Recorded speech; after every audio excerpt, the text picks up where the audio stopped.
I am Chloe, 32 years old, and tonight I am preparing the most expensive dinner of my life. My husband Jason hit me 3 hours ago, and I stayed quiet. That night I cooked dinner for him perfectly, just the way he likes it. He smiled and said, "You finally learned, didn't you?" He kept that smug smile on his face right until he saw who was sitting at our dining table waiting for him. I stood at the granite island in our Chicago penthouse kitchen. The only sound in the room was the rhythmic slicing of my knife against the wooden cutting board. I was preparing filet mignon, slicing the expensive meat with the precision of a surgeon. The knife was razor sharp. It had to be. In my line of work, precision is everything. I am a senior forensic accountant for a Big Four firm. I spend my days tracking down hidden assets and exposing corporate fraud. I deal in fax numbers and cold, hard evidence. My left hand held a bag of frozen peas against my cheek. The skin was hot, tight, and throbbing. I could feel the bruise blooming under the surface, purple and angry. It hurt. Of course it hurt. But the physical pain was nothing compared to the cold clarity settling in my brain. I was not crying. Tears are a waste of energy.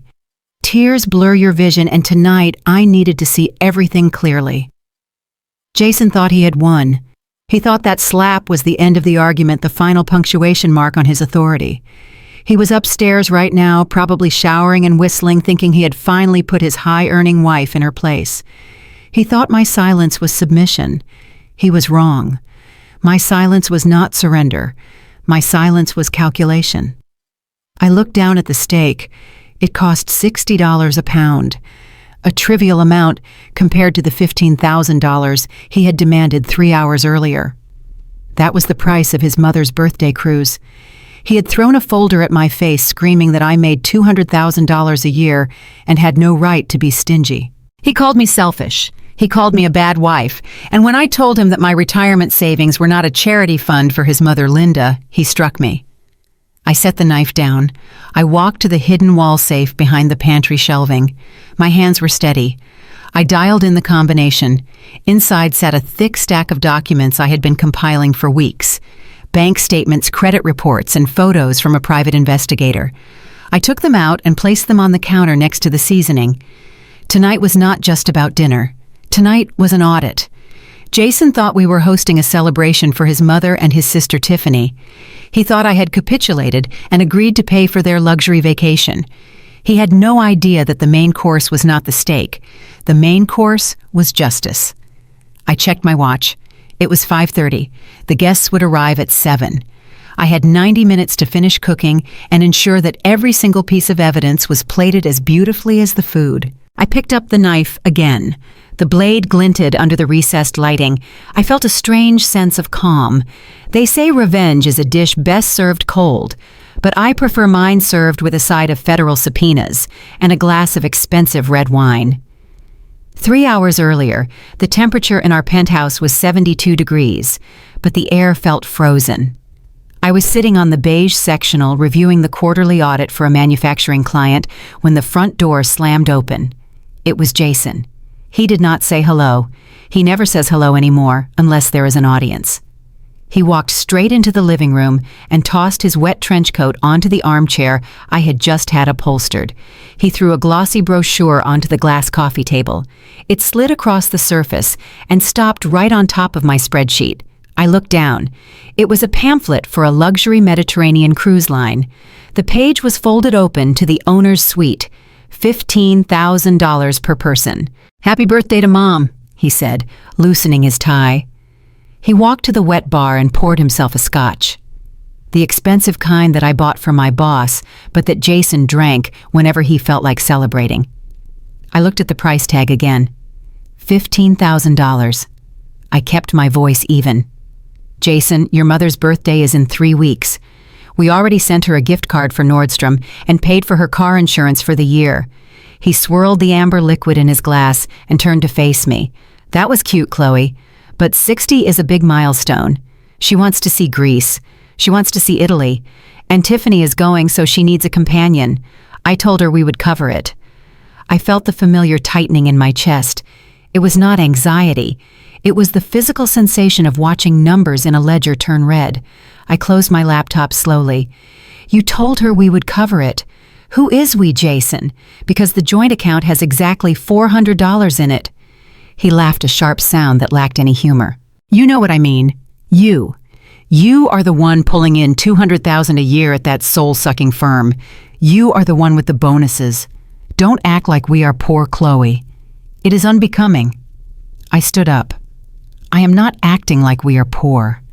I am acting like a responsible adult who understands basic mathematics. I earn that money, Jason. I work 60-hour weeks auditing fraud cases while you play CEO at a consulting firm that has not turned a profit in 3 years." His eyes narrowed. He took a step closer, invading my personal space. "There it is. I knew you would bring that up. You love holding that over my head, don't you? You love making me feel small because I am building something while you are just a corporate drone. You are so arrogant, Chloe. You think your paycheck makes you the man of this house. It is not about being a man," I said, keeping my ground. "It is about reality. Last year we spent $50,000 on your mother. $50,000, Jason. We paid off her credit card debt after her manic shopping spree in Miami. We paid for her dental implants because she did not like the ones insurance covered. We paid for the lease on her Lexus. That is what family does." He shouted, his face flushing red. "We take care of each other. But you would not know anything about that, would you? You are so cold. You calculate everything like it is a tax return. You are a wife, Chloe, not an IRS agent. Stop counting every penny and start acting like a human being. I am counting because someone has to." I shot back, my voice finally rising. "That $50,000 was supposed to be for our retirement. It was supposed to be for a down payment on a house that we actually own instead of this rental. But every time I save $1, your mother finds a way to spend $2. She is my mother," he screamed, slamming his glass down on the counter hard enough that I worried it would crack. "She raised me. She sacrificed everything for me. And now she wants one trip, Chloe. And you are going to stand there in your designer suit that my lifestyle allows you to wear and tell me no. Your lifestyle," I repeated incredulously. "Jason, I pay the rent, I pay the utilities, I pay for the groceries, I pay for your suits, I pay for the lease on your BMW. Your lifestyle is entirely funded by my labor." He looked at me with pure disgust. "God, you are ugly when you talk about money. You sound just like my father before he left. Stingy, selfish. You have no heart. You have a calculator where your heart should be." I took a deep breath, trying to regain the icy calm that made me so good at my job. "I am not paying for the cruise, Jason. That is final. I transferred the last of the surplus cash into my 401k this morning. It is gone. It is locked away where you and your mother cannot touch it." The silence that followed was heavy and dangerous. Jason stared at me. His chest was heaving. He looked at the brochure on the table, then back at me. "You did what he whispered. I put the money in my retirement account," I said clearly. He did not scream this time. He moved too fast. 1 second he was standing by the bar, and the next he was right in front of me. I saw his hand raise, but my brain did not register what was happening until the impact. The sound was like a gunshot in the quiet apartment. His palm connected with my left cheek with a force that knocked me sideways. I stumbled, catching myself on the edge of the granite island. My ear was ringing, a high-pitched whine that drowned out the hum of the refrigerator. I touched my face. It was hot. My skin felt tight. I looked up at him. Jason was breathing hard. He looked at his hand, then at me. For a second, I thought I saw regret. I thought he was going to apologize. I thought he was going to say it was an accident. But then his lip curled into a sneer, a look of absolute contempt. "You finally learned," he said, his voice low and terrifyingly calm. "You finally pushed me too far. Maybe now you will understand your place. You are going to fix this, Chloe. You are going to find the money. I do not care if you have to borrow it from your 401k. I do not care if you have to sell your jewelry. You are going to get $15,000 by tomorrow morning." He walked to the hall closet and grabbed his gym bag. He did not look back at me. "Mother and Tiffany are coming for dinner at 7, he said over his shoulder. "I suggest you clean yourself up. Put on some makeup, cover that mark on your face, and cook something nice. If you embarrass me in front of my family tonight, if you say one word about money or this little lesson I just taught you, then this slap will feel like a kiss compared to what I will do next." The door slammed shut behind him. The echo vibrated through the floorboards. I stood there in the kitchen holding onto the counter. My cheek throbbed in time with my heartbeat. I could taste copper in my mouth. My lip was cut. I did not cry. I did not scream. I did not fall to the floor and weep for the marriage I thought I had. That marriage was over. It had been over for a long time. I just had not admitted it until this moment. I walked to the reflection in the oven door. The red mark was already turning purple. It was the shape of his hand. The hand I had held at the altar 5 years ago. The hand I had placed on my waist during our first dance. He wanted money. He wanted $15,000. He wanted me to be a good little wife and cook dinner for the parasites he called family. He wanted me to smile and pretend that I was not bleeding. "Okay, Jason," I whispered to the empty room. "You want a show? I will give you a show." I looked at the clock. It was 4 in the afternoon. I had 3 hours. 3 hours to prepare a meal. 3 hours to assemble the evidence. 3 hours to destroy his life as thoroughly as he had just tried to destroy my dignity. I walked to the refrigerator and pulled out the filet mignon. I placed it on the cutting board. Then I walked to the hidden safe in the pantry and pulled out the file I had been building for months. He thought he had taught me a lesson, but he was about to learn that you never declare war on a woman who knows where all the bodies are buried, especially when that woman controls the bank accounts. I picked up the knife. My hand was steady. The pain in my cheek sharpened my focus. It was time to cook. The heavy oak door clicked shut, and the silence rushed back into the penthouse like a floodwater. I stood frozen in the center of the kitchen. The only sound was the hum of the Sub-Zero refrigerator and the pounding of blood in my own ears. My left cheek felt like it was on fire. I reached up and touched the corner of my mouth. When I pulled my fingers away, they were stained with a bright smear of crimson. Most women in this situation would collapse. They would slide down the cabinets to the floor and weep into their hands. They would grab their phone and dial 911, screaming for help through tears. They would call their mother or their best friend seeking comfort. I did none of those things. I am not most women. I am a forensic accountant. When I see a discrepancy, I do not cry. I investigate. When I find a loss, I do not mourn. I liquidate. And Jason had just become a liability that needed to be written off. I walked calmly to the sink and turned on the cold water. I splashed my face, watching the pink water swirl down the drain. The shock was fading, replaced by a cold, mechanical precision. If I called the police now, they would come. They would take a report. Maybe they would arrest him, but he would be out on bail by dinner time. He would claim it was an accident or that I provoked him. It would be a messy, he said, she said, situation. No, I did not just want him arrested. I wanted him obliterated. I wanted to take away the only things he actually cared about, his image, his comfort, and the money he had stolen from me. I walked to the pantry. It was stocked with gourmet ingredients, truffle oils, and imported pastas that Jason insisted we needed but never cooked. I pushed aside the rows of expensive spices to reveal the false panel in the back. My fingers moved automatically over the keypad of the wall safe. Beep, beep, beep, click. The heavy steel door swung open. Inside sat the black accordion folder that contained the autopsy of my marriage. I pulled it out. It was heavy, thick with the weight of 5 years of lies. I carried the folder to the kitchen island and set it down next to the unseasoned steaks. I opened it. The smell of fresh paper and ink wafted up. This was my weapon. I flipped through the pages, confirming everything was there.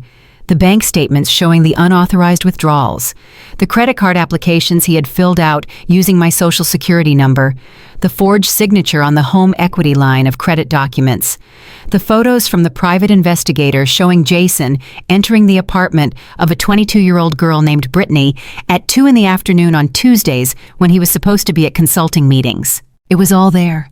Every lie, every theft, every betrayal documented with timestamps and routing numbers. I picked up my phone. My hand did not shake. I scrolled past my mother's contact, past the emergency number. I pressed the contact labeled Catherine Legal. Catherine answered on the second ring. Her voice was sharp, professional. "Chloe, is everything all right?" "He did it," I said. My voice sounded strange to my own ears, flat and detached. "He got physical." There was a pause on the line, then the sound of a pen scratching on paper. "Are you safe?" Catherine asked. I am. He left. He is coming back at 7 for dinner with his mother and sister. Okay, Catherine said. Her tone shifted from concerned friend to shark attorney. This changes the timeline. We do not have to wait for the forensic audit to be finalized. The assault gives us grounds for an immediate emergency protective order, and we can file for the asset freeze simultaneously. Do you have proof? I have a split lip and a bruise forming on my cheek, I said, touching the tender skin. And the living room camera was running. It is all on the cloud. Good. I will have the judge sign the order within the hour. I will have the police on standby. Do you want me to send them now? No, I said, looking at the filet mignon on the counter. Not yet. Let him come home. Let him think he won. Let him sit down to dinner with his family. I want them all to see it. I want his mother to watch them take him away. Understood. I will be there at 7:15 with the papers and the officers. I hung up and dialed a second number. Rivera Investigations. Mr. Rivera, it is Chloe. Mrs. Vance, did you get the packet I sent over this morning? I did. The photos are perfect. I need one more thing. I need you to find out exactly where the funds from the refinancing went. I know they hit the C&J Consulting account, but I need to know where they went after that. I am looking at it right now, Mrs. Vance. It looks like a wire transfer to a Mercedes dealership in Schaumburg and a down payment on a condo lease in the Loop, both under the name Brittany Miller. I closed my eyes for a second. Of course. He was not just stealing my money to play businessman.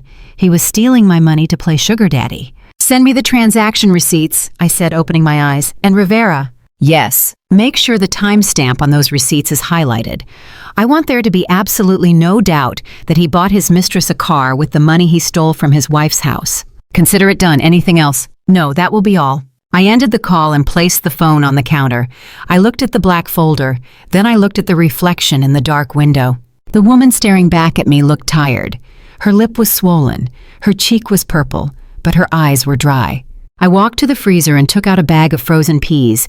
I held it against my face for a moment, letting the cold numb the throbbing. Then I put the peas down and picked up the butcher knife. Jason wanted a traditional wife. He wanted a woman who cooked and cleaned and kept her mouth shut. He wanted a woman who would take a slap and thank him for the lesson. I looked at the beautiful, expensive cuts of beef. I would give him exactly what he asked for. I would cook him the best meal he had ever had. I would serve it on the fine china he made me buy. I would pour the wine he loved. And then I would take everything he had. I picked up the heavy knife and brought it down on the cutting board with a solid final thud. Execute it, I whispered to the empty room. Tonight, we end this. The searing sound of the steak hitting the hot cast iron skillet filled the kitchen, but it could not drown out the ringing of my phone. The screen lit up on the marble counter. It was Linda, my mother-in-law. The timing was impeccable. It was as if she had a radar for my misery. I took a deep breath and pressed the cold bag of peas against my cheek one last time before answering. I swiped the green button and put it on speaker. Hello, Linda? I said, my voice steady and betraying nothing. Chloe, darling. Linda's voice poured through the speaker like warm syrup laced with arsenic. I hope I'm not interrupting anything important. Jason told me the good news about the cruise.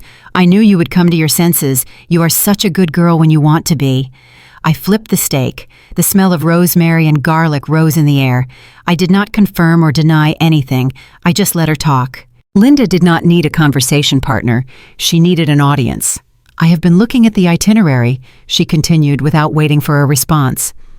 There is a stop in Monte Carlo. You simply must give me a little extra spending money for that day.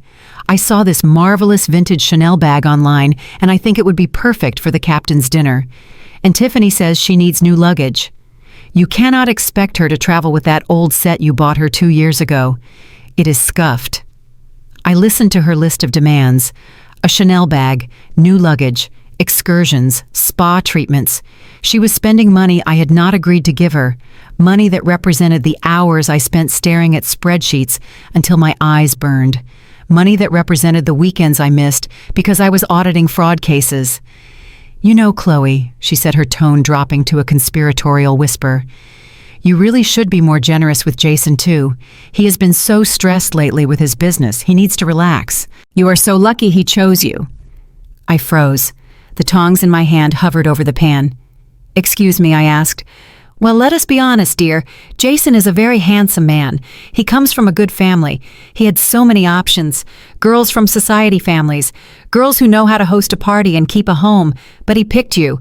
Even though you are so work-obsessed. Even though you can be a bit cold. He overlooked all of that because he has a big heart. You should show a little more gratitude. Gratitude. The word tasted like bile in my throat. I looked at the reflection of my bruised face in the dark window. Jason was unemployed. His business was a shell company I used for tax write-offs until I realized he was using it to embezzle my income.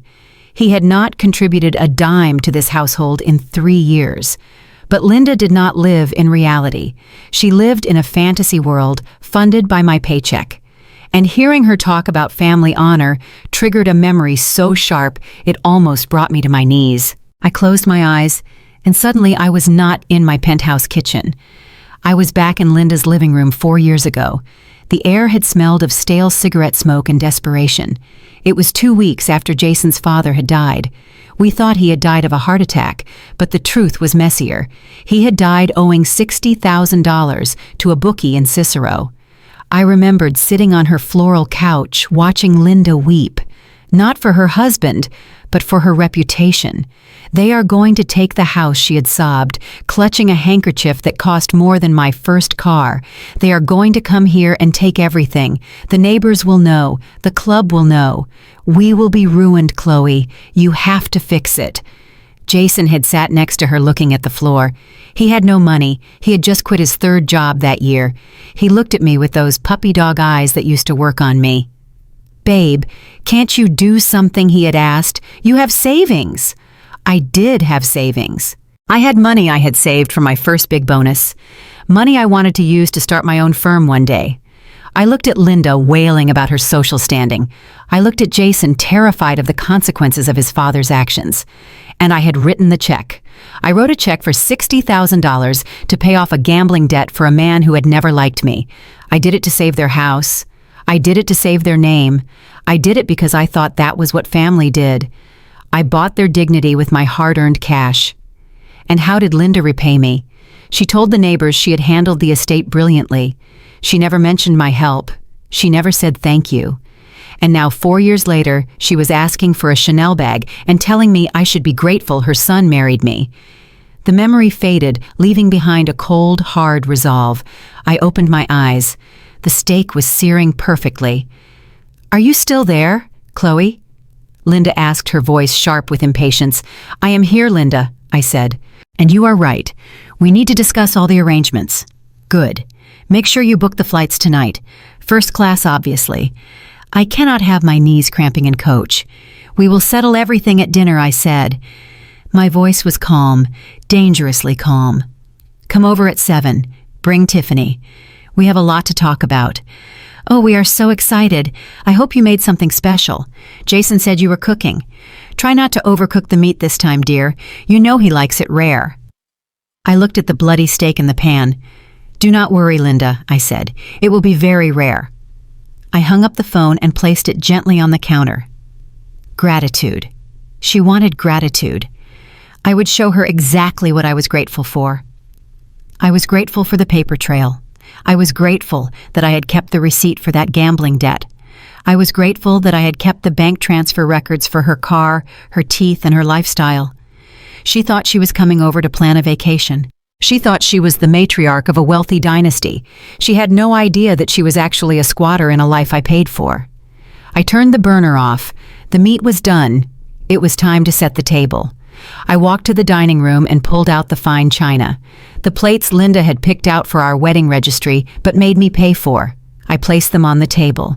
Then I walked to my briefcase and pulled out another file. This one was thinner than the divorce papers, but just as devastating. It contained the foreclosure notice on Linda's house, the house I had saved 4 years ago, the house she had leveraged behind my back to give Jason money for his mistress. Yes, Linda, you should be grateful. You should be grateful. I waited this long to pull the plug. I checked the time, 6:15. They would be here soon. I went to the bathroom to touch up my makeup. I applied a thick layer of concealer over the bruise on my cheek. It vanished under the beige cream, just like their debts had vanished under my money. But tonight the concealer comes off.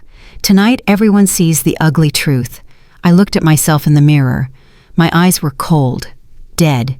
The woman who wrote checks to buy love was gone. The woman who remained was an auditor, and she was about to close the books on this failed investment. I went back to the kitchen and poured myself a glass of expensive red wine.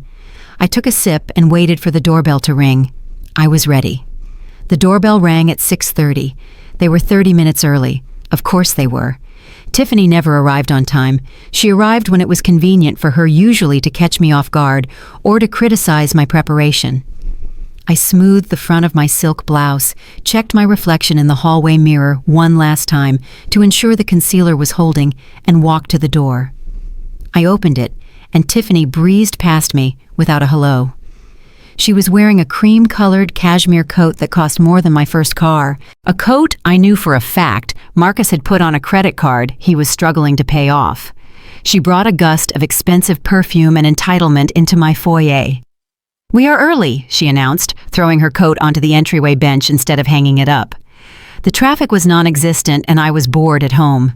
Marcus was just sitting around staring at blueprints, so I said, "Let us go over to Chloe's. She always has wine." Marcus followed her in closing the door softly behind him. He looked tired. He always looked tired these days. He was a brilliant architect, a man who could design skyscrapers that withstood earthquakes, but he could not seem to construct a defense against his wife's demands. He carried a bottle of wine in a gift bag, gripping it like a lifeline. "Hi, Chloe," he said, his voice low and gentle. "Thanks for having us." I told Tiff we should wait in the car, but she insisted. "It is fine, Marcus," I said, locking the deadbolt. "I am just finishing up in the kitchen. Make yourselves at home. Tom." Tiffany was already in the living room, running a manicured finger along the back of my Italian leather sofa. She looked around the penthouse with a mixture of greed and disdain. It was a look I knew well. She wanted everything I had, but she hated that I was the one who had earned it. "This place is so sterile," she said loud enough for me to hear from the hallway. "It feels like a hotel lobby. No warmth. But I guess that fits." She turned to Marcus, who was still standing awkwardly by the door. "Marcus, look at this view. Why does our apartment face the alley?" "I told you I wanted a city view. Chloe has a panoramic view of the skyline and she does not even appreciate it. She is always working. We would actually enjoy this. You need to talk to your firm about that partnership again. If Chloe can afford this, surely a senior architect can afford better than what we have." I watched Marcus wince. He was doing well. Very well, actually. But Tiffany's appetite for luxury was a black hole that no salary could fill. She did not understand that my view was paid for by 80-hour workweeks and forensic audits that made my eyes bleed. She just saw the prize and felt she deserved it by virtue of existing. I walked into the living room. "Can I get you a drink, Tiffany?" "Vodka martini," she said, dropping onto the sofa and kicking off her heels. "Extra dirty. And use the Grey Goose. I know you have it. Do not try to serve me the cheap stuff just because Jason is not here yet." I went to the wet bar. Marcus followed me. "I will just have a beer if you have one, Chloe," he said. I opened the fridge and handed him a Stella. As he took it, his eyes lingered on my face. I turned away to mix Tiffany's drink, but I could feel him studying me. The concealer was thick, high-coverage, theatrical grade stuff, but the swelling was hard to hide. My cheekbone was higher on the left side and my smile was stiff.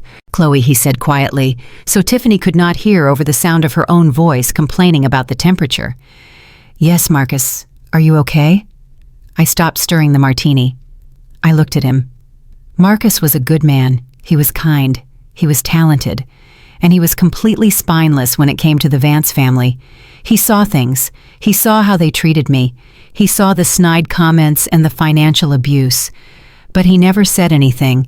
He just tried to keep the peace, just like I had done for 5 years. "I am fine," I said, my voice brittle. "Just a long day. You look—" He hesitated, searching for the right word. "You look different. Your face. Is that a bruise?" I touched my cheek reflexively. "It is just a reaction to a new face cream." I lied. "It is nothing." He did not look convinced. He looked at the heavy makeup. Then he looked around the empty apartment. "Where is Jason?" he asked. "He went to pick up Linda," I said. "They will be here soon." Marcus took a long sip of his beer. He looked miserable. He leaned in closer, his voice dropping to a whisper. "Look, Chloe, I know Tiffany can be a lot, and I know Linda is difficult, but I appreciate what you do for them. I really do. The money for the cruise.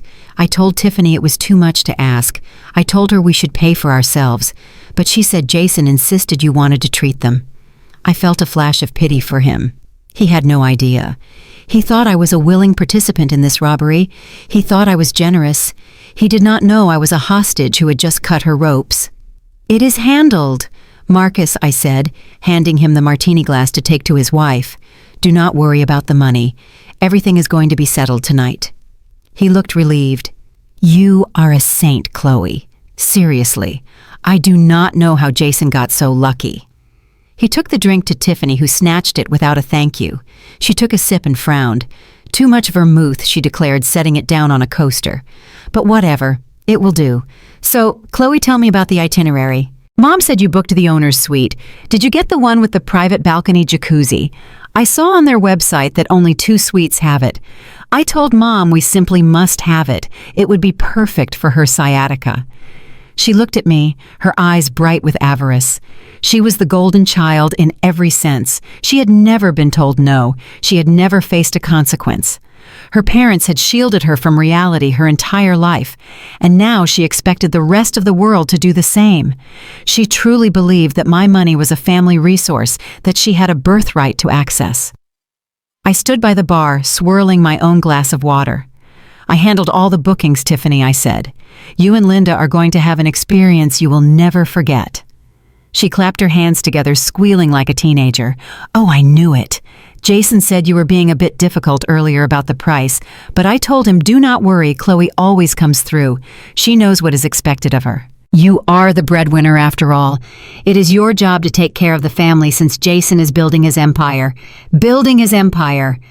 That was the family euphemism for being unemployed and stealing from my accounts.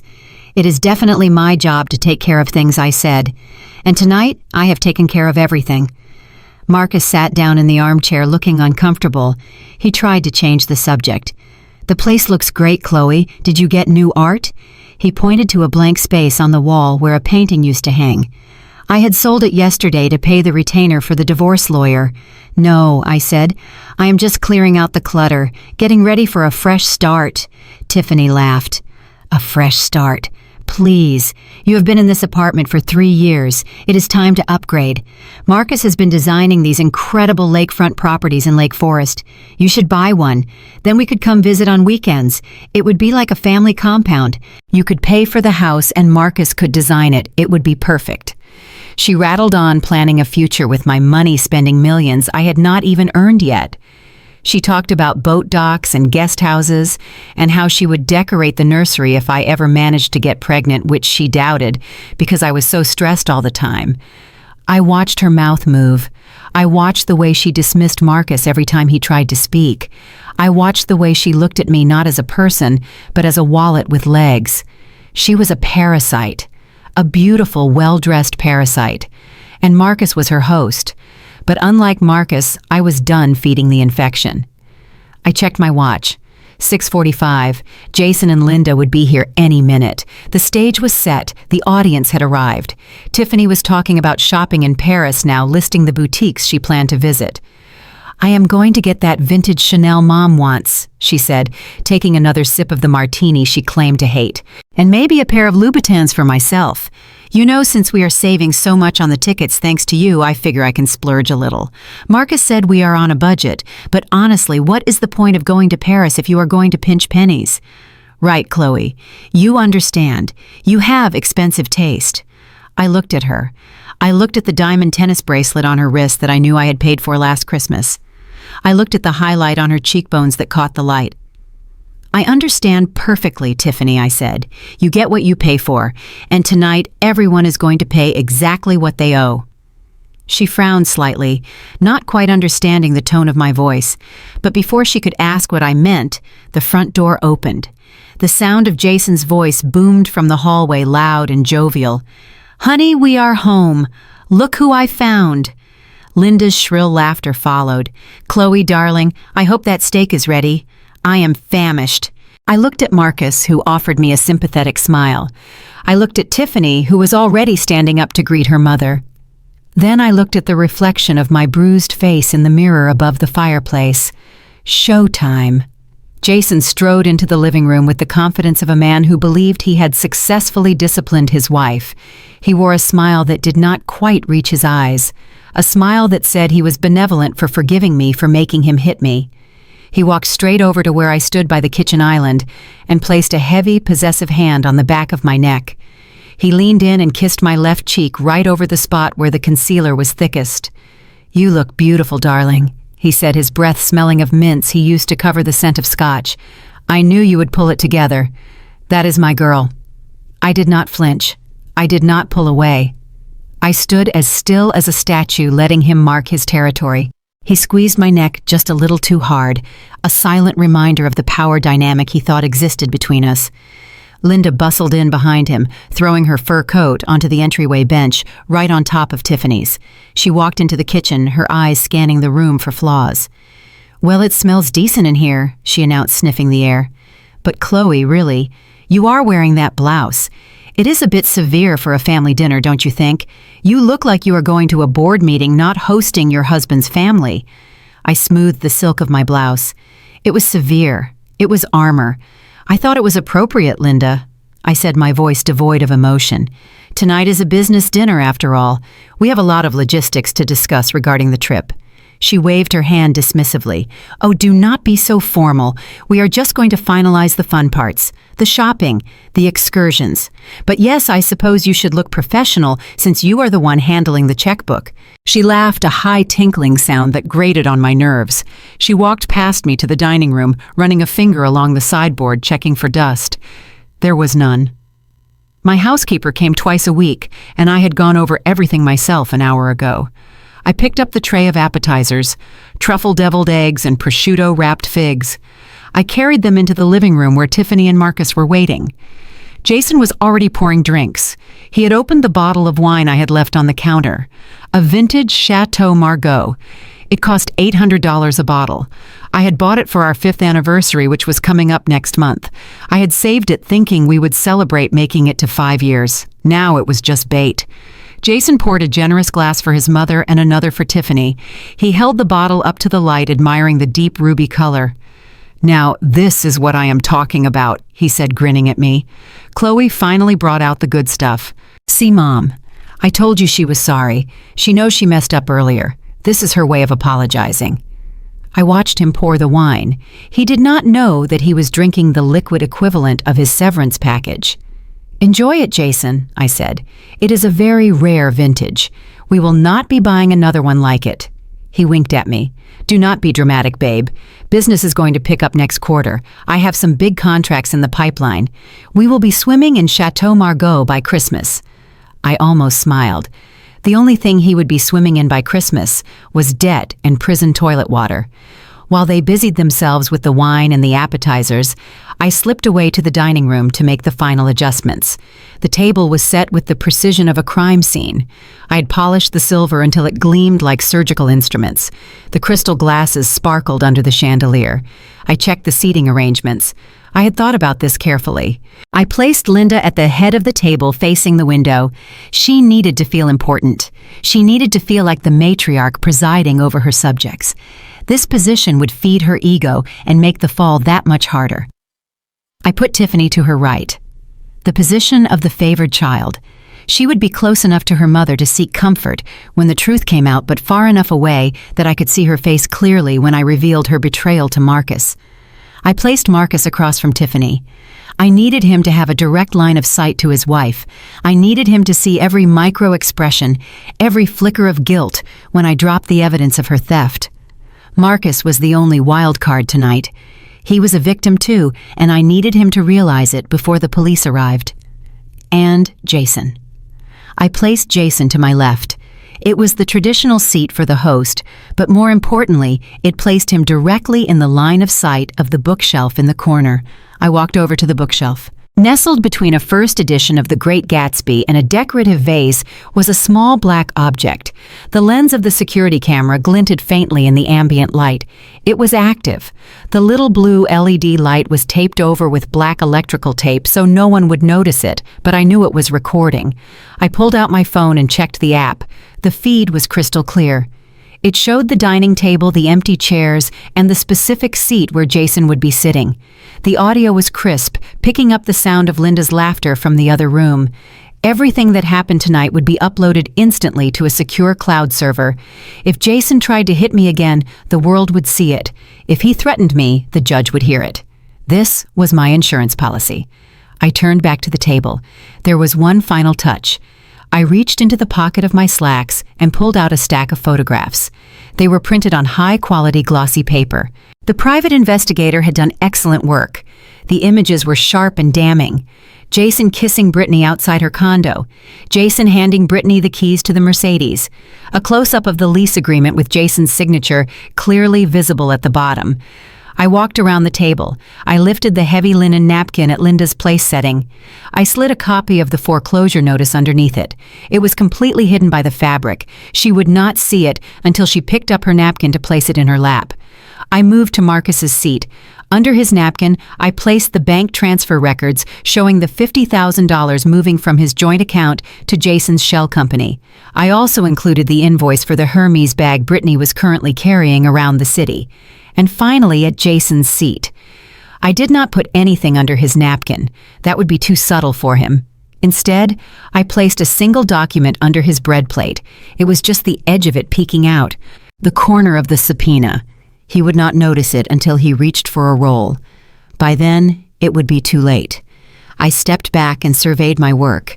It was a beautiful table. It looked like a spread from a lifestyle magazine. The flowers were fresh white lilies that cost $200. The china was bone white with a gold rim. The wine glasses were Waterford crystal. It was the perfect setting for a massacre. I heard footsteps approaching from the hallway. "Come on, everyone," Linda's voice boomed. "Let us sit down. I want to hear all about this suite with the jacuzzi. Chloe, you sit next to me so we can look at the deck plans on your phone." I took a deep breath. I smoothed my hair. I adjusted the collar of my blouse to ensure it did not brush against my bruised cheek. I walked to the archway of the dining room and smiled. It was a tight, shark-like smile. "Please sit down, everyone," I said, gesturing to the table. "I have assigned seats tonight. I want everything to be perfect." Jason walked past me carrying the wine bottle. He slapped my rear end possessively as he passed. "You really went all out, babe," he said, dropping into his chair. "This looks great." He reached for his napkin and shook it out, placing it on his lap. He missed the document under his bread plate. "Good." Linda sat at the head of the table, beaming. She picked up her napkin. I watched her hand. She paused, feeling the stiff paper underneath. She frowned slightly, but did not look down yet. She was too busy talking. "So Tiffany was telling me about the shopping. In Monte Carlo," Linda said, adjusting her silverware. "We really need to budget at least $5,000 a day for incidentals, Chloe. You know how expensive the Riviera can be." I walked to my seat at the other end of the table. I sat down facing them. I looked at Jason, who was pouring more wine. I looked at Tiffany, who was already breaking off a piece of bread. I looked at Marcus, who was staring at his plate, looking like he wanted to be anywhere else. And I looked at Linda, who was waiting for an answer to her demand for $5,000 a day. "Actually, Linda," I said, picking up my own napkin, "we need to talk about the budget, because there have been some changes to the allocation of funds." Jason stopped pouring. He looked at me, his eyes warning me to be careful. "What changes?" he asked, his voice dropping an octave. "We discussed this, Chloe." "We did," I agreed. "But since our discussion, new information has come to light. And I think before we eat, everyone should check what is under their napkins. I believe the first course has been served." The room went silent. The air grew heavy. The camera in the corner blinked silently, recording every frame of the destruction that was about to begin.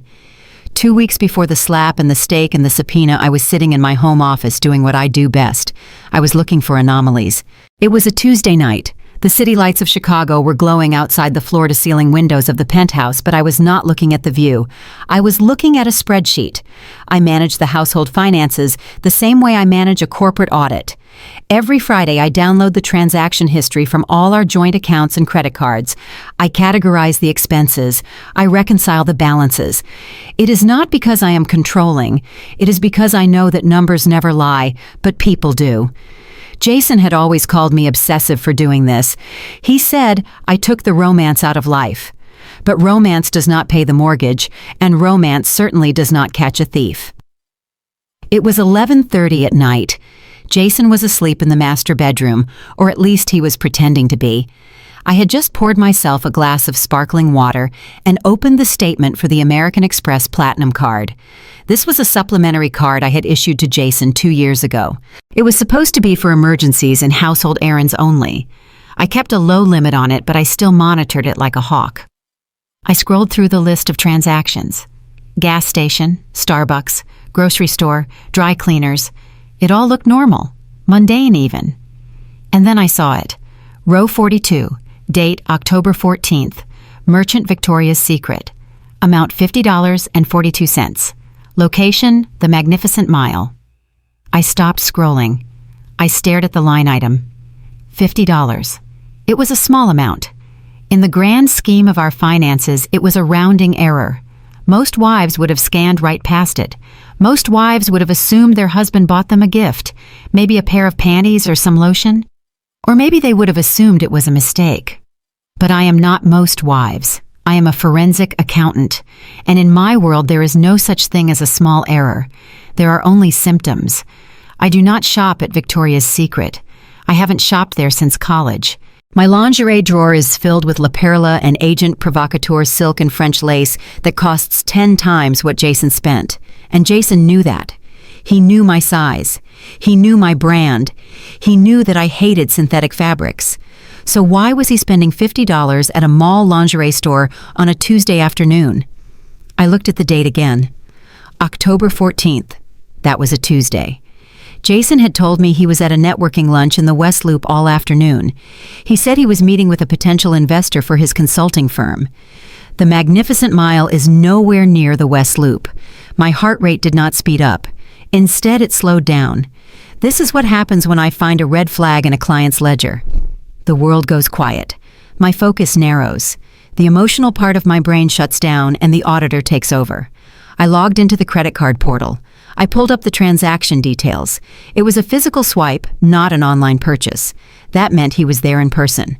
At 2:15 in the afternoon, I sat back in my Herman Miller chair. $50. It was likely a pair of underwear or a cheap body spray. It was a gift, but not for me. If he was cheating, that was one thing. Infidelity is painful, but it is common. It is a biological betrayal.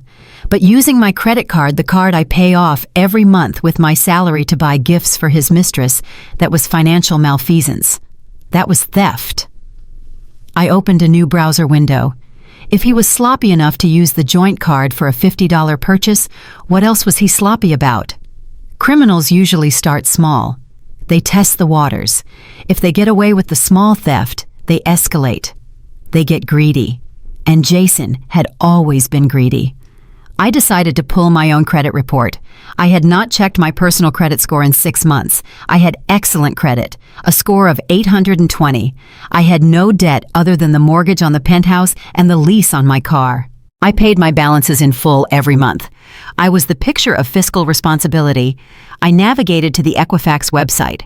I entered my social security number, my date of birth, my address. I answered the security questions. Which of the following addresses have you lived at? What is your monthly mortgage payment? The loading circle spun on the screen, round and round. When the dashboard finally loaded, the first thing I noticed was the number, 640. I blinked. That had to be a mistake. My score was 820. It had been 820 for 5 years. A score of 640 was mediocre.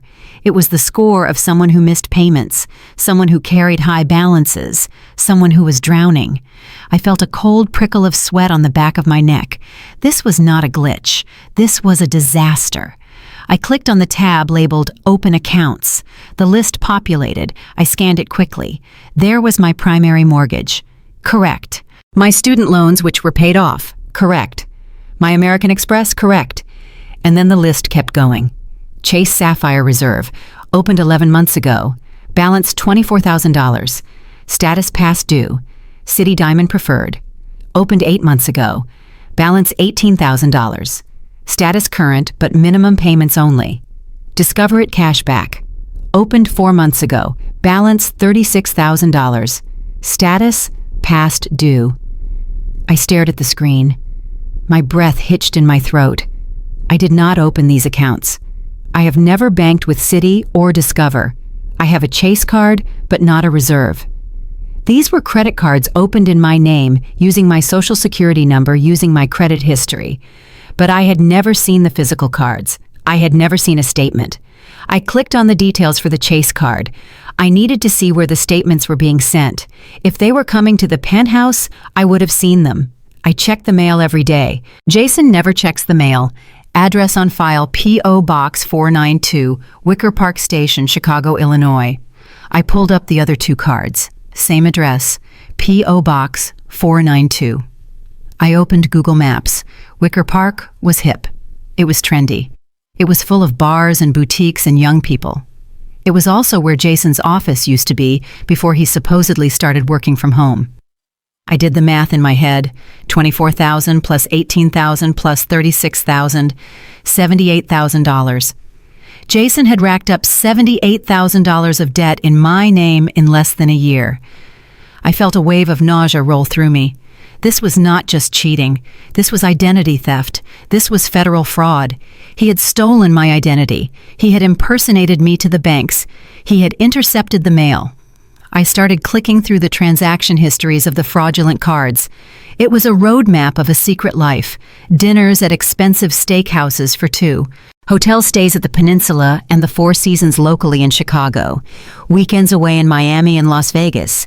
Designer clothes, electronics, cash advances at casinos, and rent. On the Discover card, there was a recurring monthly charge of $3,000. It was labeled Venmo Payment. I cross-referenced the dates. The payment started 4 months ago, right when the Discover card was opened. Jason was paying someone's rent, or he was paying for an apartment. I sat in the dark office illuminated only by the blue light of the monitor. The silence of the apartment felt heavy now, oppressive. Upstairs, the man I had married was sleeping soundly. He was probably dreaming of his next purchase. He was sleeping in sheets I paid for in a home I maintained while he systematically dismantled my financial future. I felt a tear slide down my cheek. I wiped it away angrily. This was not the time for sadness. This was the time for documentation. I started printing. I printed every statement, every transaction history, every account summary. The printer hummed softly in the corner, spitting out page after page of evidence. $78,000. That was almost half of my yearly bonus. That was money I had worked for, money I had sacrificed sleep and sanity for. But it was worse than the money. It was the violation. He had used my good name, my reputation, my credit-worthiness as a weapon against me. He knew how hard I worked to maintain my standing. He knew how much I valued financial independence, and he had taken it and trashed it like it was nothing. I looked at the Victoria's Secret charge again on the legitimate Amex. $50. That was just the tip of the iceberg. That was the sloppy mistake that brought the whole house of cards down. He had gotten arrogant. He thought I wouldn't notice, or worse, he thought I wouldn't care. He thought I was just a purse, a resource to be mined. I picked up the stack of warm papers from the printer tray. They felt heavy in my hands. This was enough to send him to prison. This was enough to ruin him. Identity theft, wire fraud, bank fraud. I looked at the clock. It was now 1 a.m. I had work to do. I needed to trace the Venmo payments. I needed to find out who owned P.O. Box 492. I needed to connect the dots so thoroughly that when I presented this to a judge, there would be no room for argument. I opened a new folder on my desktop. I named it Operation Audit. I began to dig deeper. I pulled up the property records for the address associated with the P.O. Box rental. I ran a background check on the name attached to the Venmo account. Brittany Miller, 22 years old, recent college graduate, former intern at the consulting firm Jason used to work for. There she was, the recipient of my money, the beneficiary of my credit score. I looked at her social media profile. She was pretty, young, blonde. In her profile picture, she was wearing a diamond necklace. I zoomed in. It looked familiar. I checked the Discover card statement from 2 months ago. Tiffany & Co., $2,000. He had bought her jewelry with a credit card opened in his wife's name. The audacity was breathtaking. It was almost impressive in its sociopathy.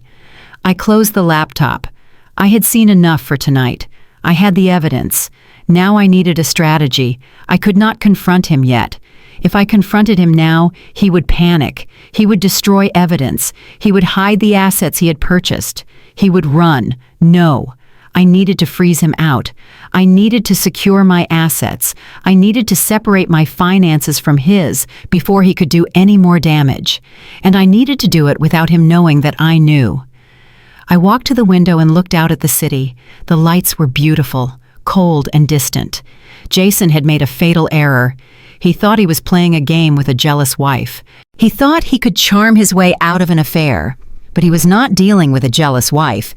He was dealing with a senior forensic accountant who had just uncovered a massive internal fraud. And in my world, fraud is not forgiven. It is prosecuted. I turned away from the window and walked out of the office.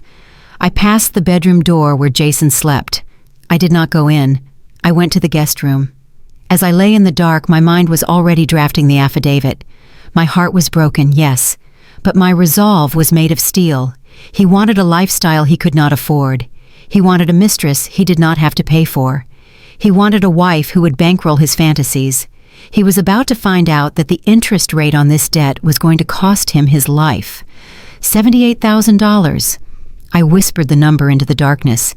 You are going to pay back every single penny, Jason. And then you are going to pay for the pain.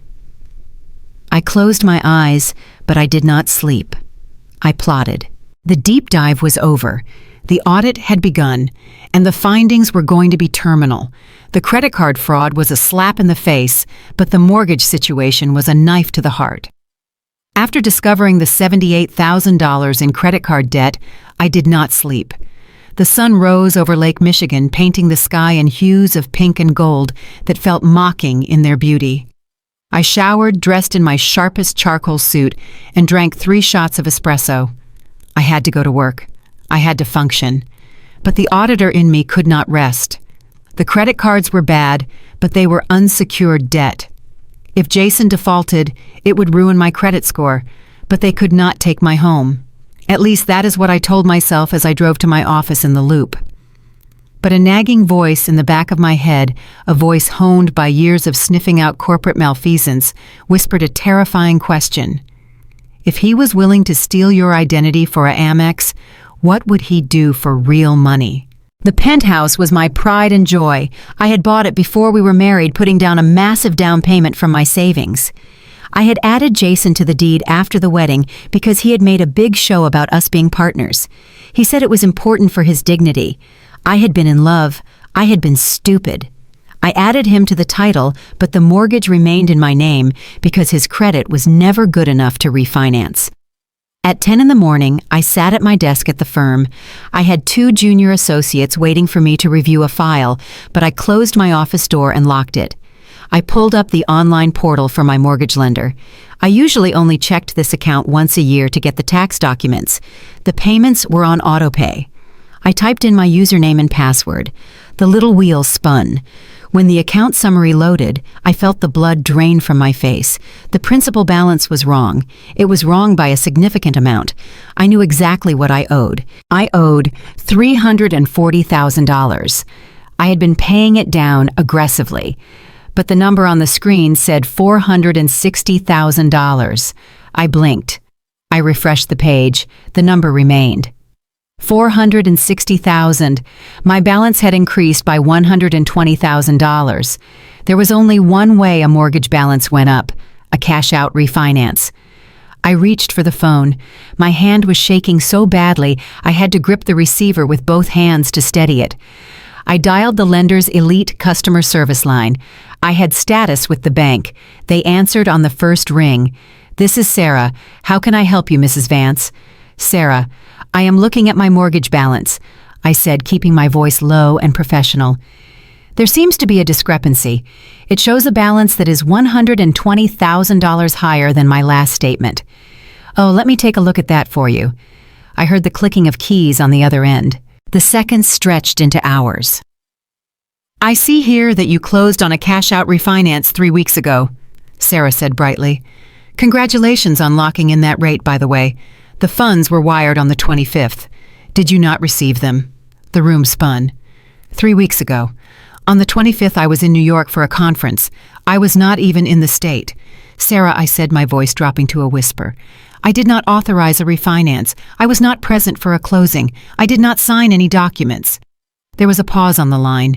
The brightness vanished from Sarah's voice, replaced by the cautious tone of a bank employee who realizes they are walking into a legal minefield. "Mrs. Vance, are you saying you did not sign the paperwork?" "I am saying I have never seen the paperwork." "Who was the notary? Where was this signed?" "It says here it was a mobile notary service, signed at your residence on the evening of the 24th. Both you and Mr. Vance were present." I felt a cold rage settle in my gut. "On the evening of the 24th, I was on a Delta flight to LaGuardia. I had the boarding pass to prove it." "Sarah, I need you to send me the digital copies of the signed closing documents immediately, right now, and I need the wire transfer confirmation." "I can do that, Mrs. Vance. I'm sending them to your secure email now." I hung up without saying goodbye. I refreshed my email inbox.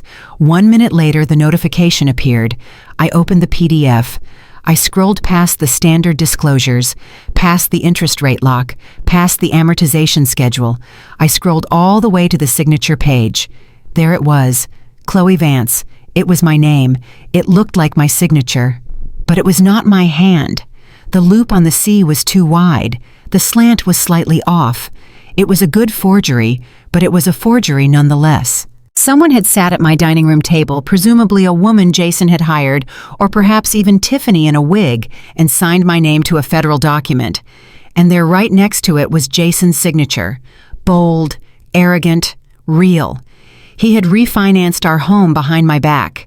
He had stripped $120,000 of equity out of the walls that sheltered us. He had literally sold the roof over my head. I looked at the date, the 24th. He knew I would be in New York. He had planned it perfectly. I scrolled to the disbursement page. I needed to know where the money went. Usually in a cash-out refinance, the funds are wired to the joint account on file. But I monitored our joint account daily. A deposit of $120,000 would have triggered alerts on my phone. I found the wire instructions. Beneficiary C&J Consulting LLC, routing number 071,000, account number ending in 9982, C&J Consulting. I stared at the name. It sounded legitimate. It sounded like a business. It sounded like something Jason and I would own together.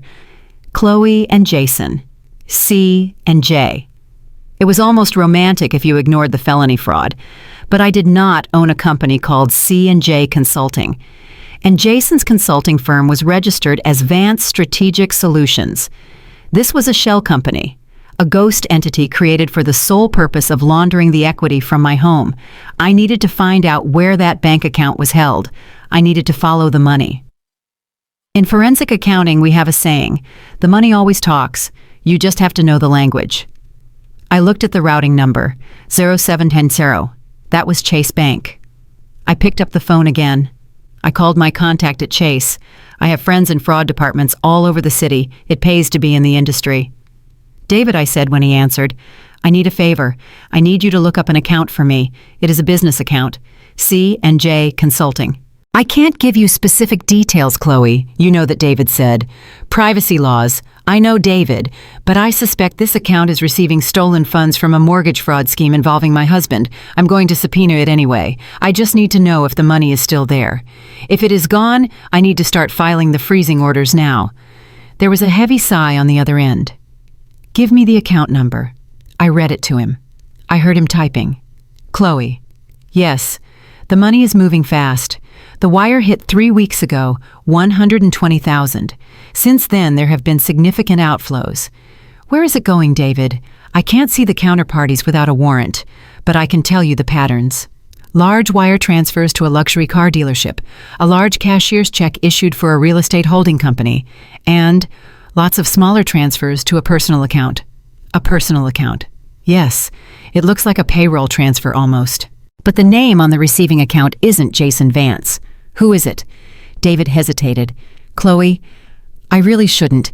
David, please. He stole my house. The name on the receiving account is Brittany Miller. Brittany Miller.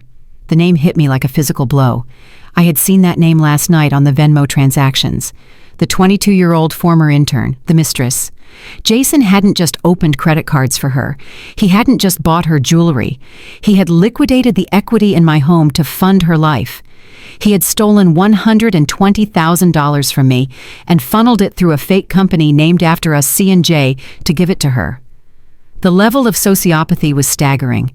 He had used my name, my credit, my home to build a nest egg for his girlfriend. And the car dealership David mentioned, the cashier's check for real estate.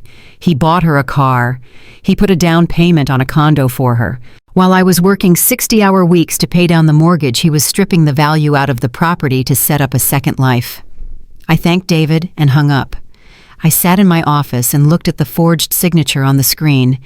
Bank fraud, wire fraud, forgery, money laundering. This wasn't a divorce case anymore.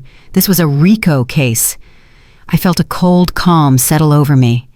This was the smoking gun. The credit cards were bad, but they could be argued as a misunderstanding between spouses. But forging a signature on a mortgage document, that was a felony carrying a prison sentence of up to 30 years. Jason wasn't just a bad husband. He was a criminal.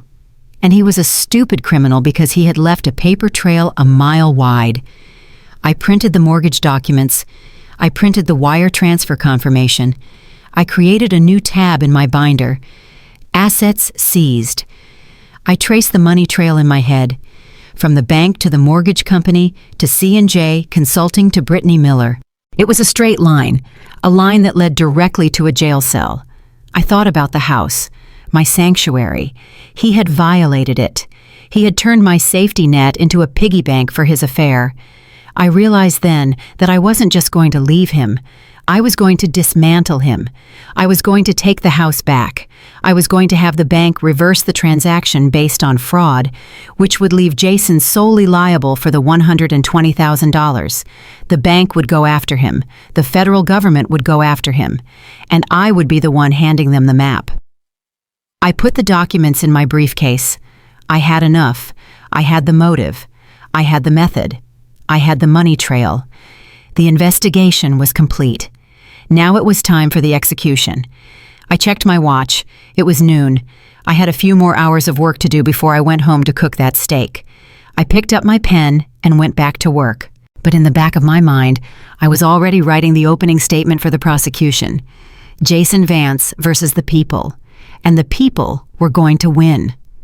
The final piece of the puzzle arrived in my inbox at 3 a.m. It was a secure file from Rivera Investigations labeled simply Subject J. Vance Supplementary Report. I sat in the glow of my multiple monitors holding a cup of coffee that had gone cold hours ago. My eyes were gritty with exhaustion, but my mind was racing with the adrenaline of the hunt.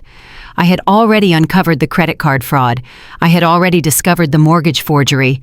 I knew the money was gone. I knew it had been funneled into C&J Consulting. But I still did not know who C&J was. Jason had been careful, or so he thought. He had hidden the shell company behind a registered agent in Delaware. But forensic accounting is not just about math. It is about psychology.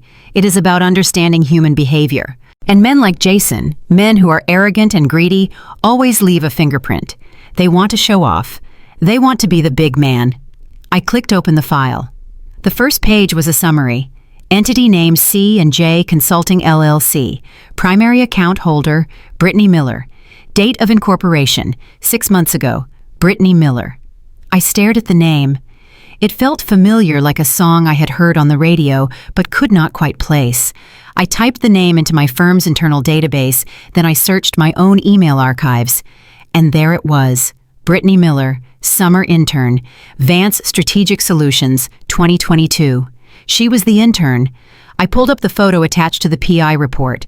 She was young, painfully young, 22 years old with blonde hair and a smile that showed too much gum. In the photo, she was wearing a tight blue dress standing outside a bar in River North. Her arm was draped possessively around a man. That man was my husband. Jason looked different in the photo. He looked younger. He looked happy. He was laughing, his head thrown back, his hand resting comfortably on her waist. It was a look of pure, unadulterated joy, a look I had not seen on his face in years. When he looked at me, he saw an ATM. When he looked at her, he saw an audience. I scrolled down. Rivera had been thorough. The file contained dozens of surveillance photos taken over the last 3 weeks. Here was Jason meeting Brittany for lunch at the Langham. I checked my calendar. That was the day Jason told me he was at a networking event for minority business owners. He had charged the $300 lunch to my Chase card. Here was Jason and Brittany walking out of the Cartier store on Michigan Avenue. She was holding a small red bag. He was beaming. That was the day he told me his car had broken down and he needed $2,000 for repairs. I had wired him the money, instantly worried about his safety. He had taken my concern and turned it into diamond earrings for a girl who was born the year I started high school. But the photos were just the visual confirmation. The real knife in the gut came from the digital forensics. Rivera had managed to access the cloud backups for Jason's burner phone. I did not even know he had a burner phone. But of course he did. Criminals always do. I opened the folder labeled Text Logs. The conversation history was a transcript of betrayal. It was pages and pages of them planning their life together, a life funded entirely by me. Jason, baby, I cannot wait to see you tonight. The old ball and chain is working late again. She is auditing some bank in Ohio. I am so bored. Brittany, poor baby, you work so hard. You deserve to relax. Come over. I bought that outfit you like. Jason, on my way. God, she is such a dry old hag. All she knows how to do is make money. She has zero passion. It is like sleeping with a spreadsheet. I stopped reading. The words blurred on the screen. Dry old hag. Sleeping with a spreadsheet. I was 32 years old. I was in the prime of my life. I went to the gym 4 times a week at 5 in the morning. I took care of myself. But to him, I was just a utility. I was electricity. I was running water. I was necessary but boring. I was something you used and then complained about when the bill came. He did not hate me. That would have required passion. He despised me. He viewed me with the same contempt a teenager feels for a strict parent who hands out the allowance. I forced myself to keep reading. I needed to see the financial link. I needed the smoking gun that tied the stolen mortgage money directly to her. I found it on page 14 of the logs, dated 3 weeks ago, the day of the refinance. Jason, it is done, babe. The wire just hit. 120 grand. Brittany, OMG, really? You are amazing. You are the best provider ever. Jason, I told you I would take care of you. I moved it to the C&J account. It is all ours. We can finally get that condo in the loop. No more roommates for you. Brittany, I love you so much. What about her? Will she notice? Jason, Chloe, please. She never checks the mortgage portal. She is too busy trying to make partner. She is clueless. As long as I keep the lights on and play the dutiful husband, she will never know. She is a cash cow, Brittany. You do not ask the cow where the milk comes from, you just drink it. A cash cow. He had actually typed those words. He had reduced his wife, the woman who had stood by him through his father's death, through his failed businesses, through his unemployment, to livestock. I looked at the timestamps. While I was in New York presenting at a conference working 18-hour days to secure my reputation and my income, he was sitting in our living room forging my signature and texting his mistress about what a fool I was. And the name, C and J.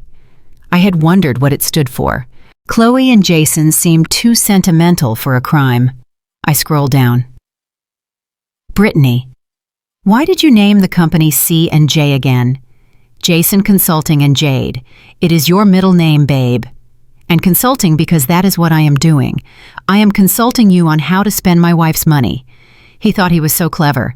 He thought he was hilarious. I closed the text logs and opened the bank statements for the C&J account. Rivera had gotten those, too. The inflows were simple. One massive wire transfer from my mortgage lender, $120,000. The outflows were a map of my humiliation. $3,000 for a security deposit on a luxury apartment at Lakeshore East, $4,000 to the Mercedes dealership, $500 at a high-end spa, $1,200 at a steakhouse. And then there were the cash withdrawals, $500 here, $1,000 there, walking around money, money to buy drinks, money to tip valets, money to feel like a big shot. My money. I looked at the total balance remaining in the account. $7,000. In 3 weeks, they had blown through $113,000. They had spent more in 21 days than my parents earned in 2 years. They had eaten and drank and worn my hard work. They had partied on the equity of my safe haven. And Linda, my mother-in-law, she knew. I found a text exchange between Jason and his mother from a week ago. Linda, did you get the money for the cruise yet? Jason, working on it, Ma. Chloe is being tight with the purse strings again. She put her bonus in her 401k. Linda. Ugh, she is so selfish. Does she not realize that you are the man of the house? You need to assert yourself, Jason. What about the other money? The C&J money. Jason. That is for Brittany and the business, Ma. I cannot touch that for the cruise. It would look suspicious if I started moving big chunks to travel agents. I need to get the clean money from Chloe. Linda will make it happen. I told Tiffany we are going to Paris. Do not embarrass me. And bring Brittany to dinner next week when Chloe is out of town. I want to see her new car. My blood ran cold. Linda knew. She knew about Brittany. She knew about the stolen money. She knew about C&J. She had met the mistress. She had admired the car bought with the fraud proceeds. They were all in on it. It was not just Jason. It was a conspiracy, a family enterprise dedicated to the exploitation of Chloe Vance. They sat at my table. They ate my food. They drank my wine. And behind my back, they laughed at me. They introduced the mistress to the mother. They validated his affair. They normalized his theft. I was not a member of this family. I was the host organism, and they were the parasites feeding until there was nothing left. I sat there in the silence of my office. The shock was gone. The hurt was gone. All that was left was a cold, geometric rage. They wanted to play games with money. They wanted to talk about assets and liabilities. Fine. I opened a new document. I began to type. Affidavit of fraud. I listed every transaction. I attached every photo. I cited every text message. Jason wanted to be a provider. He wanted to be a big man. I was going to give him a bill he could never pay. I looked at the photo of Brittany one last time. She was smiling, holding up a glass of champagne, sitting in the passenger seat of the Mercedes I had inadvertently bought. Enjoy the ride, Brittany, I whispered to the screen, because the repo man is coming, and he is bringing the FBI. I saved the file to a thumb drive. Then I saved it to the cloud. Then I emailed it to my attorney. It was 4 a.m. The sun would be up soon. I stood up and walked to the window. I looked out at the city. Somewhere out there in a condo I paid for my husband was sleeping next to a 22-year-old girl, dreaming of spending the last $7,000 of my money. Let him sleep. He would need his rest. Because tonight I was going to serve dinner. And the main course was going to be an eviction notice. The air in the dining room was thick with the scent of lilies and roasted garlic, but underneath it smelled of arrogance. Jason sat at the head of the table adjusting his napkin with the exaggerated movements of a king settling onto his throne. He looked around the room, taking in the crystal glasses, the silver cutlery, and the bottle of Chateau Margaux that was already half empty. He looked satisfied. He looked like a man who had successfully broken a wild horse. He turned his chair slightly towards me. I was sitting on his left, the dutiful wife. He reached out and wrapped his hand around the back of my neck. His fingers dug into my hairline. It was a gesture that looked affectionate to an outsider, but felt like a shackle to me. He pulled me closer. I knew you would make the right choice, babe. He whispered, his voice thick with unearned pride. He leaned in and pressed his lips against my left cheek, right over the throbbing bruise hidden beneath layers of concealer. He lingered there. He kissed the exact spot where his hand had connected 3 hours ago. It was a claim of ownership. He was marking the damage he had created, validating his control. I did not pull away. I let him kiss the evidence of his crime. "You really outdid yourself," Jason announced to the table, gesturing grandly at the spread. "Chloe knows how to treat family right. I told her nothing is too good for my mother and sister." Linda beamed, raising her wine glass. The crystal caught the light of the chandelier, scattering rainbows across the table. To family, Linda toasted her eyes, locking onto mine with a predatory gleam. And to Chloe, for finally understanding that family comes first. This trip is going to be magnificent. I was telling Tiffany that we simply must upgrade our flights to first class. I cannot have my circulation cut off in economy. It is a health issue, really. Tiffany clinked her glass against her mother's. "Cheers! And to Paris. I have already made a list of the boutiques we are hitting on day 1. I took a sip of my water, watching them over the rim of my glass. They were celebrating a victory they had not won. They were spending money that was already gone. "So Chloe," Tiffany said, tearing off a piece of the artisanal bread I had baked. I was looking at the Hermes website. They have this limited edition Birkin in the Faubourg Saint-Honoré store. It is $20,000. Since we are saving so much on the cruise package thanks to Jason's business doing so well, I think I should get it. It would be an investment, really." Jason nodded sagely, as if he understood anything about investments. "Absolutely, Tiff," he said, swirling his wine. "You deserve it. You have been working hard. Working hard." Tiffany worked 10 hours a week as a social media consultant for a dog walking service. I worked 80 hours a week chasing money launderers. But in Jason's world, her desire for a purse was more valid than my desire for retirement security. Marcus cleared his throat. He looked at the price tag of the wine bottle sitting on the table. "Maybe we should not go overboard, guys," he said, his voice tentative. "This trip is already costing Chloe a fortune. $20,000 for a bag seems excessive." Tiffany rolled her eyes. "Oh, stop being such a killjoy, Marcus. Chloe can afford it. Look at this place. Look at this wine. She is loaded. Besides, it is not really her money. It is family money. Jason earns just as much as she does with his consulting firm." "Right, Jason." I looked at Jason. I waited to see if he would correct her. I waited to see if he would admit that his consulting firm had generated $0 in revenue this year. He did not. He just smiled, that slick used car salesman smile. "We do well," he said. "We are partners. What is mine is hers, and what is hers is mine. Mostly mine." He laughed at his own joke. Linda and Tiffany joined in. Their laughter grated against my eardrums like sandpaper. "Speaking of partners," Linda said, leaning forward. "Chloe, I was thinking, since you are going to be busy working while we are in Europe, maybe you should give Jason power of attorney over your accounts. Just temporarily, you know, in case of emergencies. It would be so much easier than having to call you every time we need to transfer funds for excursions." I set my water glass down. The condensation left a wet ring on the tablecloth. Power of attorney. They were not satisfied with just the cruise. They were not satisfied with the theft that had already happened. They wanted the keys to the vault. They wanted legal access to drain me dry while I sat in Chicago earning more money for them to steal. "That is an interesting idea, Linda," I said, my voice smooth and cool. "Right?" Linda nodded, encouraged by my lack of resistance. "It just makes sense. Jason is the man of the house. He should have access to the resources. It is emasculating for him to have to ask you for money." Jason sat up straighter, puffing out his chest. "Mom has a point, babe. It would streamline things." I looked at him.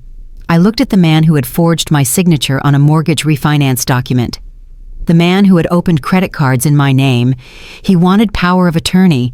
He wanted to make his crimes legal. "I think we can discuss access," I said. "In fact, I have prepared some documents regarding access to funds. They are right here at the table." Linda clapped her hands together. "Oh, wonderful. You are so efficient, Chloe. I always said that about you. You are not warm, but you are efficient." She picked up her fork, ready to dive into the appetizer. "So are we going to eat?" she asked. "I am starving."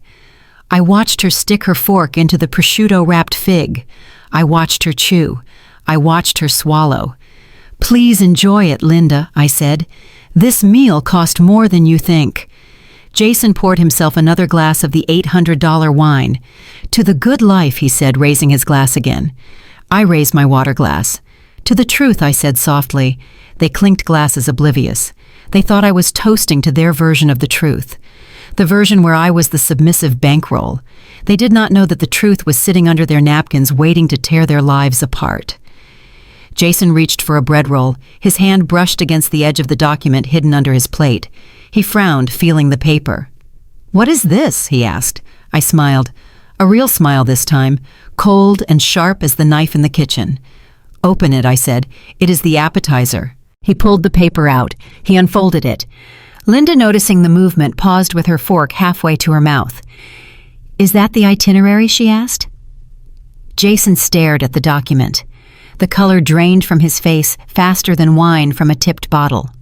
His mouth opened, but no sound came out. I watched his eyes scan the bold letters at the top of the page. United States District Court. Subpoena to appear and testify. I took a sip of my water. "Bon appetit," I whispered. Jason stared at the paper in his hands as if it were a venomous snake that had just bitten him. The color had drained from his face, leaving him a sickly shade of gray that matched the expensive suit I had paid for. The silence in the room was absolute. It was the heavy, suffocating silence of a bomb that has been armed but has not yet detonated. Linda looked from Jason to me, her fork still hovering in midair. She did not understand what was happening. Her brain could not process the shift in the atmosphere. In her world, dinner parties were for celebrating her, and sons were for worshiping her. The idea that her son was holding a federal subpoena was simply not a variable in her equation. "What is going on, Jason?" she demanded, her voice shrill. "What is that paper?" "Is it the flight itinerary? I told you I wanted the aisle seat." Jason did not answer. He crumpled the paper in his fist, his knuckles turning white. He looked at me with a mixture of terror and pure, unadulterated hatred. "You bitch," he whispered. "You actually did it." I stood up. I walked to the sideboard where the large silver serving platter sat under a domed lid. It was the centerpiece of the meal, the grand reveal. "I did not do anything, Jason," I said, my voice calm and projecting clearly to the back of the room where the camera was recording. "I simply balanced the books. You know how much I love a balanced ledger." I picked up the silver platter. It was heavy. I carried it to the table and placed it directly in front of Linda. "I have a special gift for you, Linda," I said.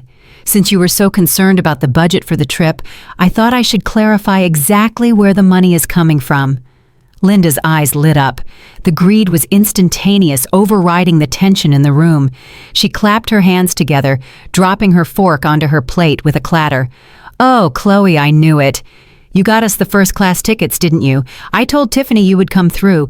You always do when you realize your duty." Tiffany leaned forward, her eyes bright. "Open it, Mom. I bet it is the tickets and maybe some euros for spending money." Jason stood up abruptly, his chair scraping loudly against the hardwood floor.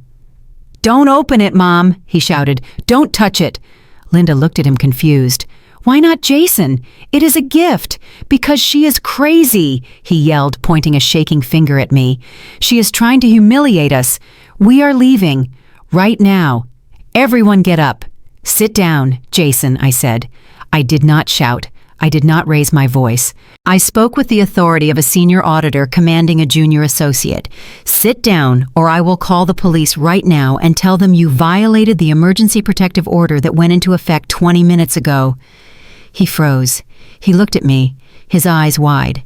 "You got a protective order," he breathed. "I sure did.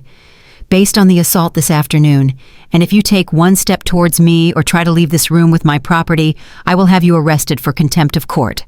Now sit." He sank back into his chair, defeated. He looked at the silver dome in front of his mother with dread. "Go ahead, Linda," I said. "Open it." Linda looked at Jason, then at me. Her hands were trembling slightly, but her curiosity was stronger than her fear. She reached out and grasped the handle of the silver dome. She lifted it. There was no steam. There was no smell of roasted meat. Sitting on the silver platter was not a roast. It was a stack of manila envelopes. Thick, heavy envelopes stamped with the red ink of the Cook County Sheriff's Department and the logo of Chase Bank's Fraud Division. Linda stared at them. "What is this?" she asked, her voice trembling. "Where are the tickets?" I reached over and picked up the top file. I tossed it onto her plate right on top of her prosciutto fig. "That is a notice of foreclosure, Linda," I said. "It turns out that when Jason refinanced your house 2 years ago to pay off his gambling debts, he took out an adjustable rate mortgage with a balloon payment. He stopped paying it 6 months ago. The bank owns your house, Linda. You have 30 days to vacate." Linda made a sound like a wounded animal. She grabbed the paper, reading it frantically. Her face went from pale to flushed in seconds. "No," she gasped. "This cannot be right. Jason said he handled it. Jason said the house was safe. Jason lied," I said simply. Tiffany stood up, knocking her wine glass over. Red wine spilled across the white tablecloth, spreading like a bloodstain. "You are lying," she screamed at me. "You are just jealous because Mom loves him more. Jason would never do that." I picked up the next file. This one was thicker. I threw it across the table at Tiffany. It slid through the spilled wine and landed in her lap. And that Tiffany is a compilation of credit card statements, specifically for the 3 cards Jason opened in my name using my Social Security number. You see that charge on page 4, the one for $2,000 at Tiffany & Co. Tiffany looked down at the diamond bracelet on her wrist, the one she had been flaunting all night. "That is stolen property," I said. "He bought it with a fraudulent credit card. Technically, you are in possession of stolen goods. And since you knew he did not have a job, you might be considered an accessory after the fact." Tiffany ripped the bracelet off her wrist as if it burned her skin. She threw it onto the table. I didn't know, she sobbed, looking at Marcus. "Marcus, tell her I didn't know." Marcus was not looking at her. He was looking at the documents I had placed under his napkin earlier. He was reading the bank transfer records. His face was a mask of stone. I turned my attention back to Jason. He was staring at the table, unable to meet my eyes. "And now for the main course," I said, walking around the table until I stood directly behind him. I placed a heavy hand on his shoulder. He flinched. "Identity theft, Jason. That is a federal crime. 18 U.S. Code Section 1028. Punishment can include up to 15 years in federal prison. And then there is the bank fraud. That is up to 30 years. And let us not forget the forgery." I dropped a copy of the mortgage refinance document onto his plate. "You forged my signature, Jason. You signed my name on a federal lending document to steal $120,000 of equity from this penthouse. My penthouse." He looked up at me then. His eyes were wet with panic. "It was for the business," he pleaded, his voice cracking. "I was going to pay it back, Chloe. It was an investment. Once the consulting firm took off, I was going to pay off the mortgage." "I swear." I laughed. It was a cold, harsh sound. "The business. You mean C&J Consulting?" He nodded eagerly, grasping at the lie. Yes, exactly. C&J, Chloe and Jason. I named it after us, babe. It was for our future. I walked to the sideboard and picked up the final file. This one contained the photos of Brittany, the photos of the Mercedes. I tossed the photos onto the center of the table. They fanned out perfectly, revealing the timeline of his betrayal. Jason kissing Brittany. Jason handing her keys. Jason laughing in a way he never laughed with me. "Is this our future, Jason?" I asked, pointing to a picture of him grabbing Brittany's backside outside a bar. "Is she part of the business plan?" Linda gasped. She picked up a photo. Her hand flew to her mouth. "Who is this?" she whispered. "That is Brittany Miller," I said. "She is 22 years old. She is his former intern. And she is the C&J in C&J Consulting. Consulting and Jade. That is her middle name. Linda." I looked at Jason. He was weeping now, ugly, silent tears running down his face. "You named your shell company after your mistress," I said, my voice dripping with disgust. "You stole my identity. You stole the equity in my home. You stole my retirement. And you used it to buy a Mercedes for a child." "It meant nothing." He sobbed. "She meant nothing. I just wanted to feel important, Chloe. You always made me feel so small. You with your big job and your big paycheck." She looked up to me. I leaned down close to his ear. "She looked up to your wallet, Jason. My wallet. And now that wallet is closed." I stood up straight and addressed the room. "The C&J account has been frozen. The Mercedes has been reported as purchased with stolen funds and is currently being repossessed. The lease on the apartment you rented for her has been terminated. Brittany has already been contacted by my private investigator. She was very helpful once she realized she was facing potential conspiracy charges. She gave us everything, Jason, the texts, the emails. She rolled on you faster than you can imagine." The room was silent except for the sound of Tiffany crying softly and Linda hyperventilating. "You ruined us," Linda choked out. "You vindictive bitch. You ruined everything." I looked at her. I looked at the woman who had demanded a Chanel bag while her son was stealing my life. "I did not ruin you, Linda. I audited you, and you failed." I checked my watch. "The police will be here in 3 minutes," I said. "They are coming to arrest Jason for domestic battery fraud and identity theft. I suggest you finish your wine. It is the last expensive thing you will taste for a very long time." Marcus stood up slowly. He held the bank records in his hand. He looked at Tiffany. "You knew," he said, his voice shaking. Tiffany looked up, her mascara running down her cheeks. "Marcus, baby, no." "You knew about the $50,000, Marcus said, his voice rising. "You told me Jason needed it for a bridge loan for a client. You told me it was guaranteed. You knew he was spending it on a girl." "I didn't know about the girl," Tiffany screamed. "I just knew he needed money. He is my brother Marcus. I had to help him." "By stealing from me," Marcus roared, slamming his hand on the table. I watched them turn on each other. The rats were fleeing the sinking ship, and they were biting each other as they ran. It was beautiful. It was the justice I had cooked for 3 hours to serve. Jason looked at me one last time. His eyes were dead. "Why didn't you just leave me?" he whispered. "Why did you have to do this?" "Because Jason," I said, picking up my wine glass, "you hit me. And you laid a hand on the one thing I love more than anything else, my dignity." The sound of sirens wailed in the distance, getting louder with every second. I took a sip of the Chateau Margaux. It tasted like victory. The sound of Tiffany sobbing was the only thing cutting through the thick tension in the dining room. She was wiping her eyes with the linen napkin I had starched myself earlier that afternoon, terrified that the police were coming for her. But Jason was not done fighting. He wiped his nose with the back of his hand and looked up at me. The panic in his eyes was shifting into something else. Desperation. He was a drowning man looking for a life raft, and he decided to try the oldest trick in the corporate fraud playbook. He decided to blame the accountant. "It was not me," he stammered, pushing the photos of Brittany away from him as if they were radioactive. "You do not understand how these things work, Chloe." "It was Gary, my bookkeeper. He set up the accounts. He told me to sign those papers. I did not know what I was signing. I am an idea guy, not a numbers guy. He must be the one funneling money to this girl. He must be stealing from me, too." I stared at him. The audacity was breathtaking. Gary was a 70-year-old man who did tax returns out of a strip mall in Skokie. He was not masterminding a 6-figure embezzlement scheme to buy luxury cars for 22-year-olds.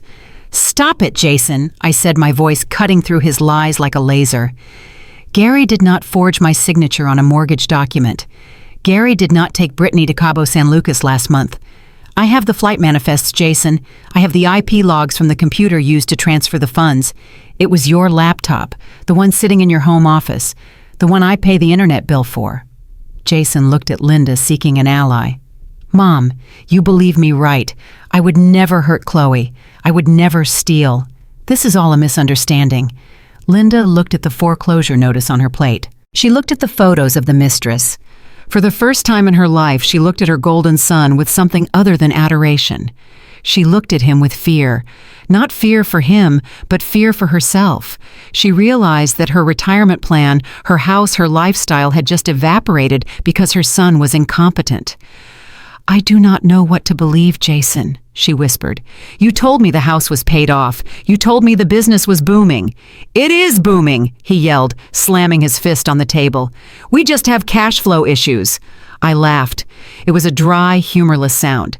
You have cash flow issues because you are flowing all the cash to a girl who was in diapers when you graduated high school. Jason turned to Marcus. Marcus had been silent this whole time, staring at the documents I had placed under his napkin. He had not touched his food. He had not touched his wine. "Marcus, man, help me out here," Jason pleaded. "You know how women get. Chloe is spiraling. She is jealous, and she is making things up. You are a businessman. You know how complex finances can be. Tell her she is crazy." I turned my head slowly to look at Marcus. He was the final piece of the puzzle, the collateral damage I had to inflict to ensure the destruction was total. Marcus was a good man, but he was an enabler. He let Tiffany spend money they did not have. He let Jason borrow money he would never return. He needed to be woken up. "Marcus," I said softly, "why do you not tell Jason what you are reading?" Marcus looked up. His face was pale. His eyes were red.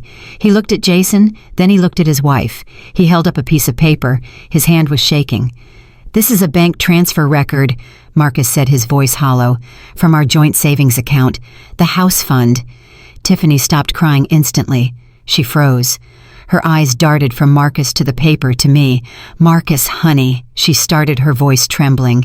$50,000, Marcus read.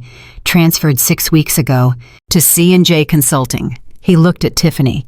The betrayal in his eyes was heartbreaking. "You told me that money was for a bridge loan," Marcus said, his voice rising.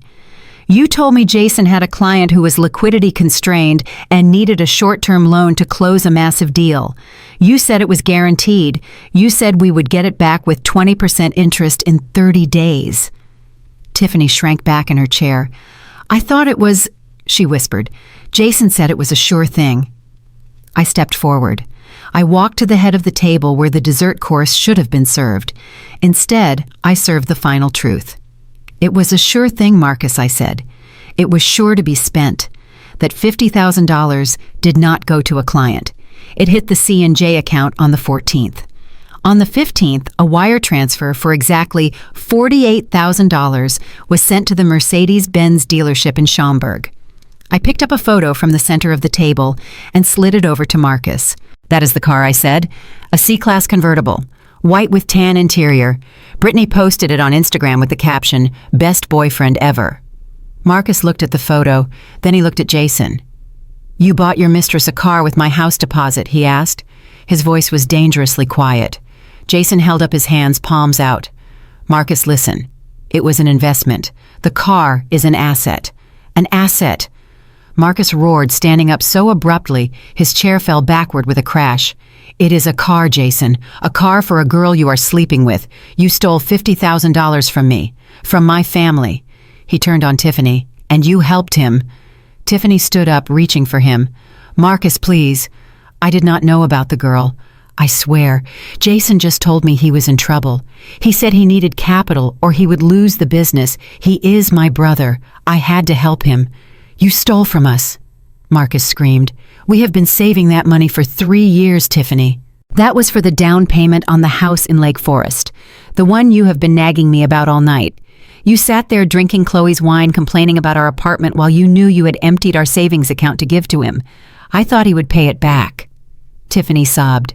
"He promised. He lied." Marcus yelled. "He always lies. And you always believe him. You chose him over us. You chose him over our future." I watched them. The alliance was crumbling. For years, Tiffany and Jason had been a united front against the world, against their spouses, against reality. They were the Vance children, entitled and special. Now they were just two rats in a cage, tearing each other apart. Linda stood up, trying to regain control of her family. "Stop it," she commanded, using her matriarch voice. "Stop shouting. We can fix this. Jason will pay it back. Chloe has plenty of money. She can cover the losses until Jason gets back on his feet. Chloe, fix this. Write Marcus a check and let us calm down." I looked at Linda. Even now, with the foreclosure notice on her plate and the evidence of her son's crimes spread out like a buffet, she still thought I was the solution. She still thought I existed to clean up their messes. "I am not writing any checks, Linda," I said. "The bank is closed. Permanently. Jason lunged at Tiffany.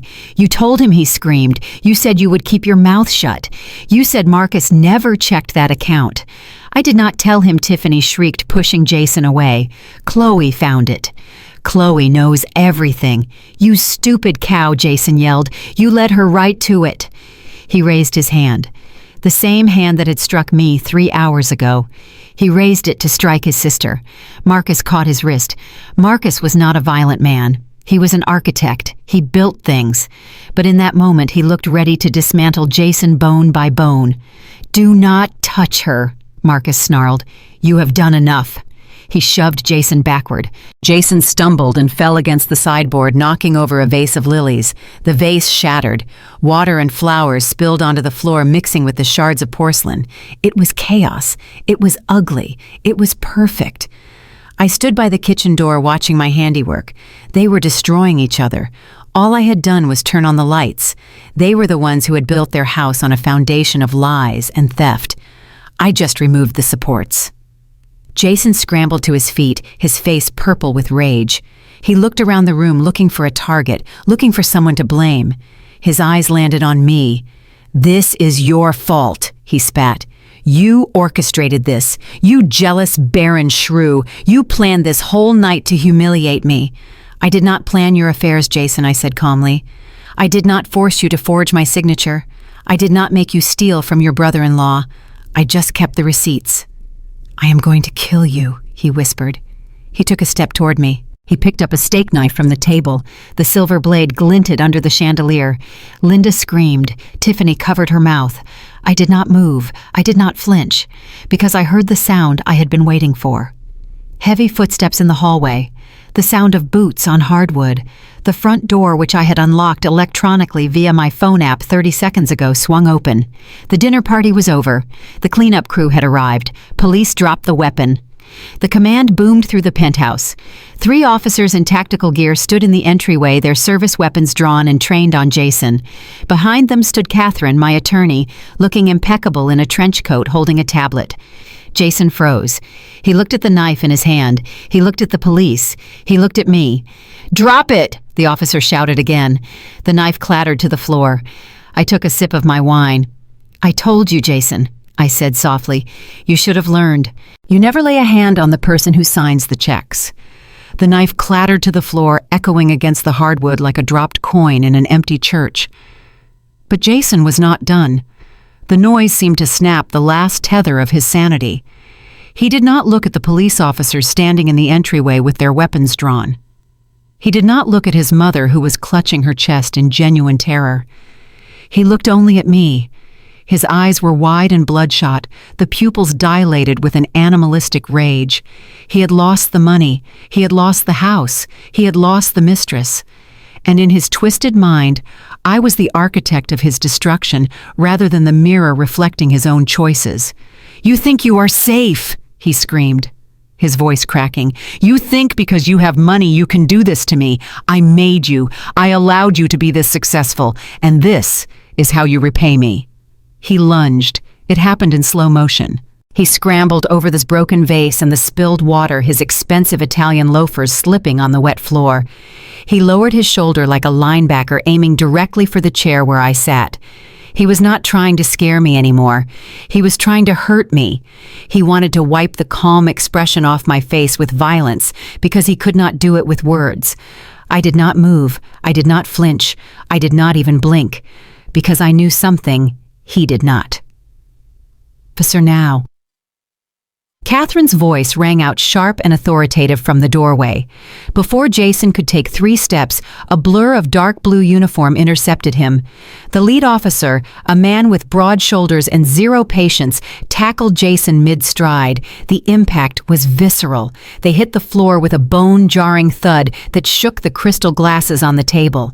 "Get down on the ground," the officer shouted, pressing his knee into the small of Jason's back.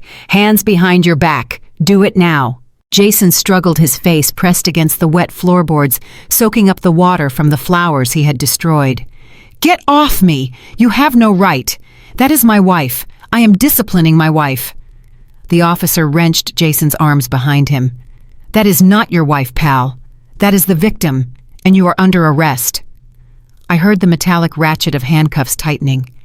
It was the most beautiful sound I had ever heard. Better than applause, better than a cork popping.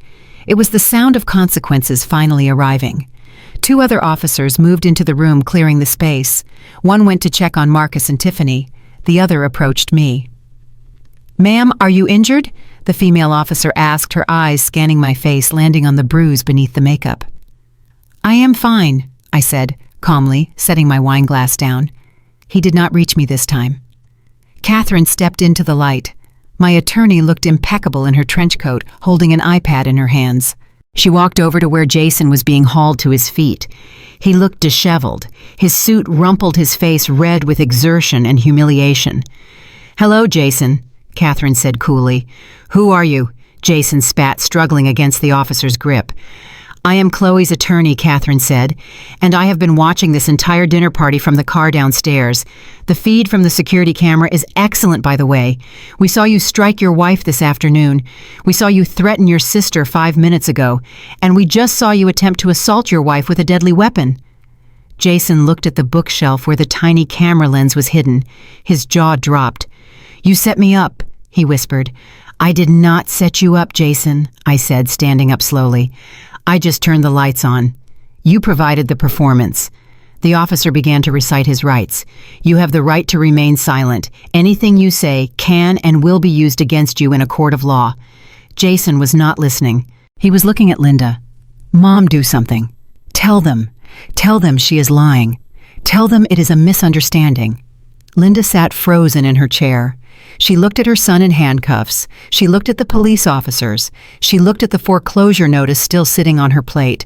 For the first time in her life, she realized that her hysteria would not work here.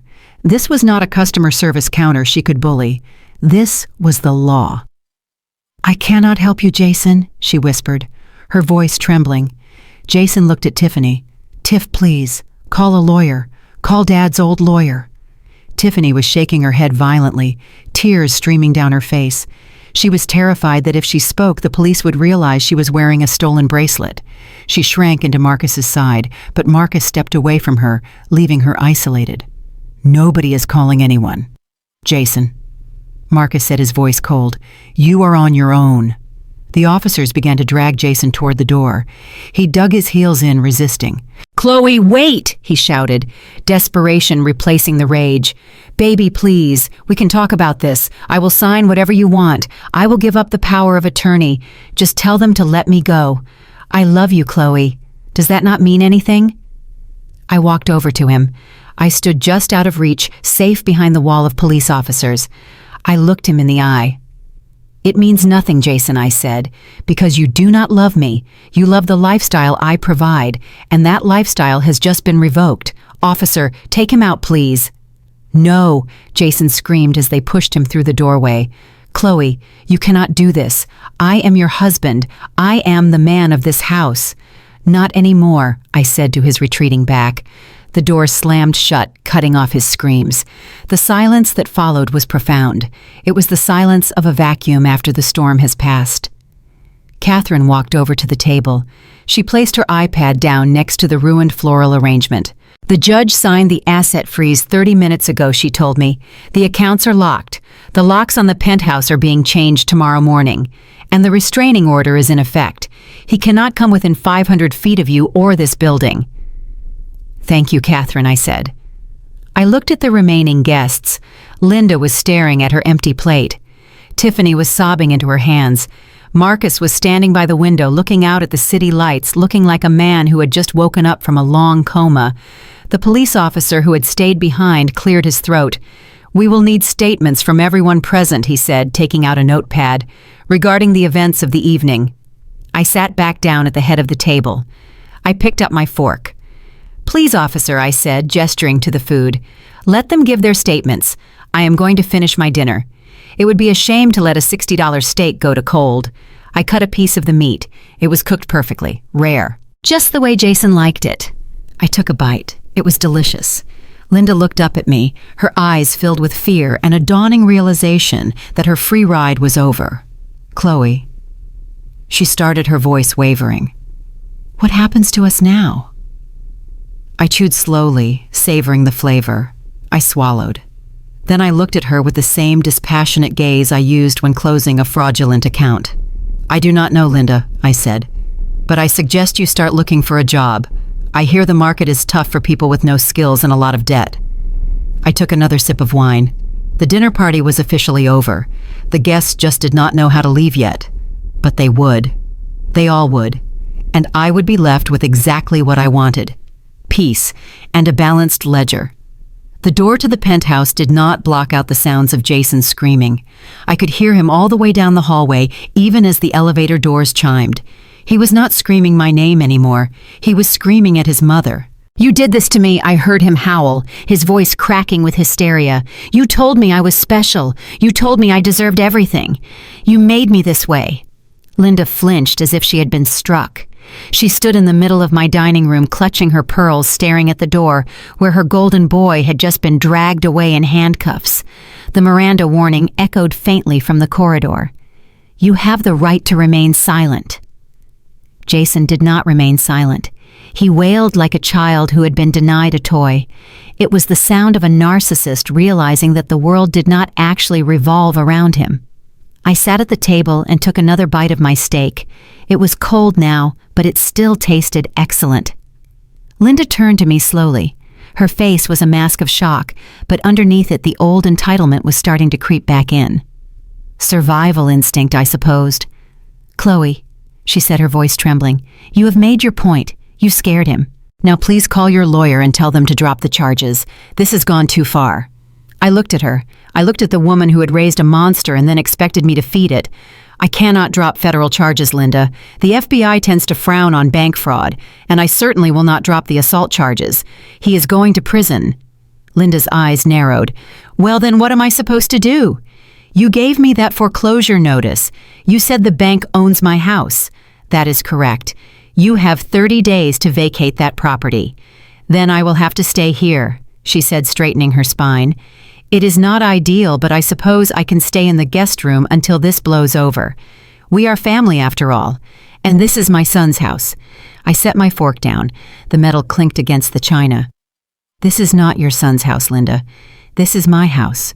And as of an hour ago, when my attorney filed the emergency separation of assets based on proven criminal fraud, this property has been legally designated as my sole separate property. Jason has no claim to it." "Which means you have no claim to it." Linda blinked. "What are you saying?" "I am saying you need to leave. Now." "But it is late," she sputtered. "Where will I go?" "I do not know," I said, picking up my wine glass. "Maybe you can go to the shelter. Or maybe you can use some of that money you extorted from me over the years." "Oh, wait, you spent it all on shoes." "Get out, Linda." She looked at Marcus. She looked at Tiffany. She found no help there. With a huff of indignation that was purely performative, she grabbed her coat and marched to the door. "I will never forgive you for this," she spat as she left. "I hope not," I replied. "Forgiveness implies a relationship, and we are done." The door slammed shut, leaving only 3 of us in the room. Tiffany was still crying softly at the table, her face buried in her hands. Marcus stood by the window, looking out at the Chicago skyline. He looked like a man who had just survived a shipwreck. He turned around slowly. He looked at his wife. He looked at the diamond bracelet she had discarded on the table, the one bought with stolen money. Marcus, Tiffany whimpered, looking up at him. "Please. I was just trying to help family. You have to understand." "I understand perfectly," Marcus said. His voice was flat, devoid of the warmth I was used to. "I understand that you lied to me. I understand that you stole our future to buy a car for your brother's mistress.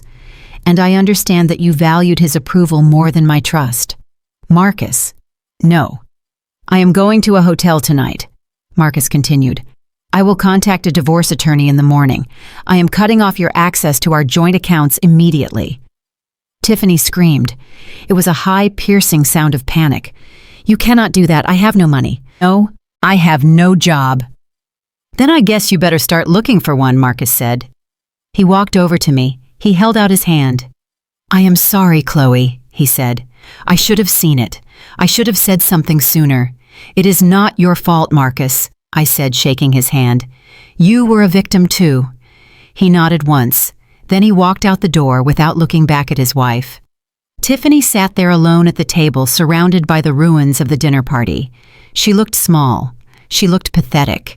She looked at me, waiting for me to fix it, waiting for me to offer her a room or a loan or a tissue. I stood up. I walked to the front door and held it open. "Leave, Tiffany." She stood up shaking. She grabbed her coat. She walked to the door, her head hung low. As she passed me, she whispered, "I hate you." I smiled. "That is fine, Tiffany. Just make sure you hate me from a distance." I closed the door and locked it. I engaged the deadbolt. Then I engaged the security chain. I was alone. The apartment was quiet. The food was cold. The wine was finished. I walked to the window and looked out at the city lights. Somewhere down there, Jason was being processed. Somewhere down there, Linda was realizing she was homeless. Somewhere down there, Marcus was starting a new life.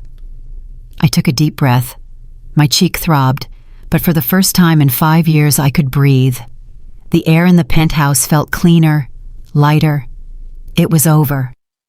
6 months later, the coffee in Paris tasted different than the coffee in Chicago. It was richer, smoother, and it did not taste like stress. I sat at a small round table outside a cafe in the Marais district, watching the Parisians walk by. It was a crisp autumn morning. The leaves on the trees were turning gold, matching the sunlight that filtered through the clouds. I was alone, but I was not lonely. There is a difference. I checked my watch. It was 2 in the afternoon in Paris, which meant it was 7 in the morning in Chicago. My phone sat on the table next to my croissant. I had a new number, but I had kept the old one active for one specific reason. I unlocked the screen and scrolled through my emails. The update from the Department of Justice had arrived 2 days ago. United States versus Jason Vance. Sentencing hearing complete. Defendant sentenced to 96 months in federal prison. 8 years. The judge had not been lenient. The combination of bank fraud, wire fraud, aggravated identity theft, and the assault charge had resulted in a consecutive sentence. Jason would be nearly 42 years old when he walked free. He would have no assets, no reputation, and a felony record that would bar him from ever working in finance or consulting again. I smiled. 8 years. It was a good number. It was enough time for me to forget the sound of his voice. I scrolled to the next email. It was a report from the private investigator I had kept on retainer just to keep tabs on the fallout. Subject: Linda Vance status update. Attached was a photo. It was grainy, taken from a distance, but the subject was unmistakable. Linda was wearing a blue vest, standing behind a cash register at a discount grocery store in the suburbs. She looked older. Her hair was gray, the expensive dye jobs a thing of the past. Her face was lined with bitterness. The report detailed her current situation. She was living in a subsidized one-bedroom apartment 40 minutes outside the city. Her Social Security check barely covered the rent. She worked 30 hours a week scanning coupons and bagging groceries for the people she used to look down on. The country club had revoked her membership months ago. Her friends had vanished when the money did, and Tiffany. The report on her was brief. She was living with 3 roommates in a basement apartment. She was working as a receptionist at a car dealership, not a Mercedes dealership, a used car lot. Marcus had gone through with the divorce. He had kept the house fund, what was left of it, and moved to Denver. He was happy. I put the phone down and picked up my coffee. I had sold the penthouse 3 months ago. I could not live there anymore. Too many ghosts. I had made a significant profit on the sale, even after paying off the fraudulent mortgage balance which the bank had eventually forgiven once the fraud was proven, but I paid it anyway just to be clean. I had bought a new place, a real home. It was a smaller unit, but it was in a better building with better security. It had a view of the lake, and most importantly, it was mine. My name was the only one on the deed. My key was the only one that worked. I had also been promoted. The partners at the firm had been impressed by how I handled the situation. They saw a woman who could remain cool under extreme pressure, who could navigate complex legal and financial storms without losing her focus. They made me a junior partner. My salary had increased significantly. But I was not spending it on cruises for ungrateful relatives. I was spending it on myself. I was spending it on this trip to Paris. the trip I was supposed to pay for Linda to take. Now I was here walking the streets she wanted to walk, eating the food she wanted to eat, living the life she wanted to steal. My phone buzzed on the table. I looked at the screen. Incoming call, Illinois Department of Corrections. It was him. It was the first time he had tried to call. He had probably just been processed into his permanent facility. He had probably used his one phone call or traded cigarettes for minutes just to reach me. I stared at the screen. The phone vibrated against the marble tabletop. Buzz, buzz, buzz. I could imagine him on the other end. He would be crying, or he would be screaming. He would be begging for money for his commissary account. He would be blaming me. He would be telling me he loved me. It did not matter what he had to say. His voice was a sound from a past life, a frequency I no longer tuned into. I reached out with a manicured hand. I did not slide the green button to answer. I did not slide the red button to decline. I pressed the side button, silencing the call. Then I went into the settings. Block caller, confirm. The phone went still. I picked up my glass of wine. It was a Chateau Margaux, not quite as expensive as the one I had served that night, but delicious nonetheless. I raised the glass to the empty chair across from me. To justice, I whispered. I took a sip. The wine was bold, complex, and had a long finish, just like my revenge. I signaled the waiter for the check. I paid with my own credit card, the one with the 820 credit score. I gathered my things and walked out onto the cobblestone streets of Paris. The sun was shining. The air was crisp. I had a museum to visit and a dinner reservation for one at a Michelin star restaurant. I was Chloe Vance. I was a partner. I was a survivor. And I was finally free. Chloe's journey teaches us a vital truth. Financial literacy is not just a professional skill. It is a shield for self-preservation. Too often, abusers rely on emotional manipulation and financial confusion to maintain control, mistaking a partner's silence for weakness. However, Chloe demonstrates that the most effective response to betrayal isn't always immediate rage. Sometimes it is cold, calculated strategy. We learn that keeping the peace should never come at the cost of your dignity or safety. True family and marriage are built on mutual respect, not exploitation. When that foundation crumbles, you owe it to yourself to be your own strongest advocate. The story serves as a powerful reminder to keep your receipts, know your numbers, and understand that walking away is not an act of cruelty, it is an act of survival. Justice isn't about being vindictive. It is about reclaiming the power that was stolen from you and ensuring that consequences fall exactly where they belong. Never set yourself on fire just to keep ungrateful people warm. If you believe that self-respect is non-negotiable, hit that like button and subscribe for more stories about taking your power back.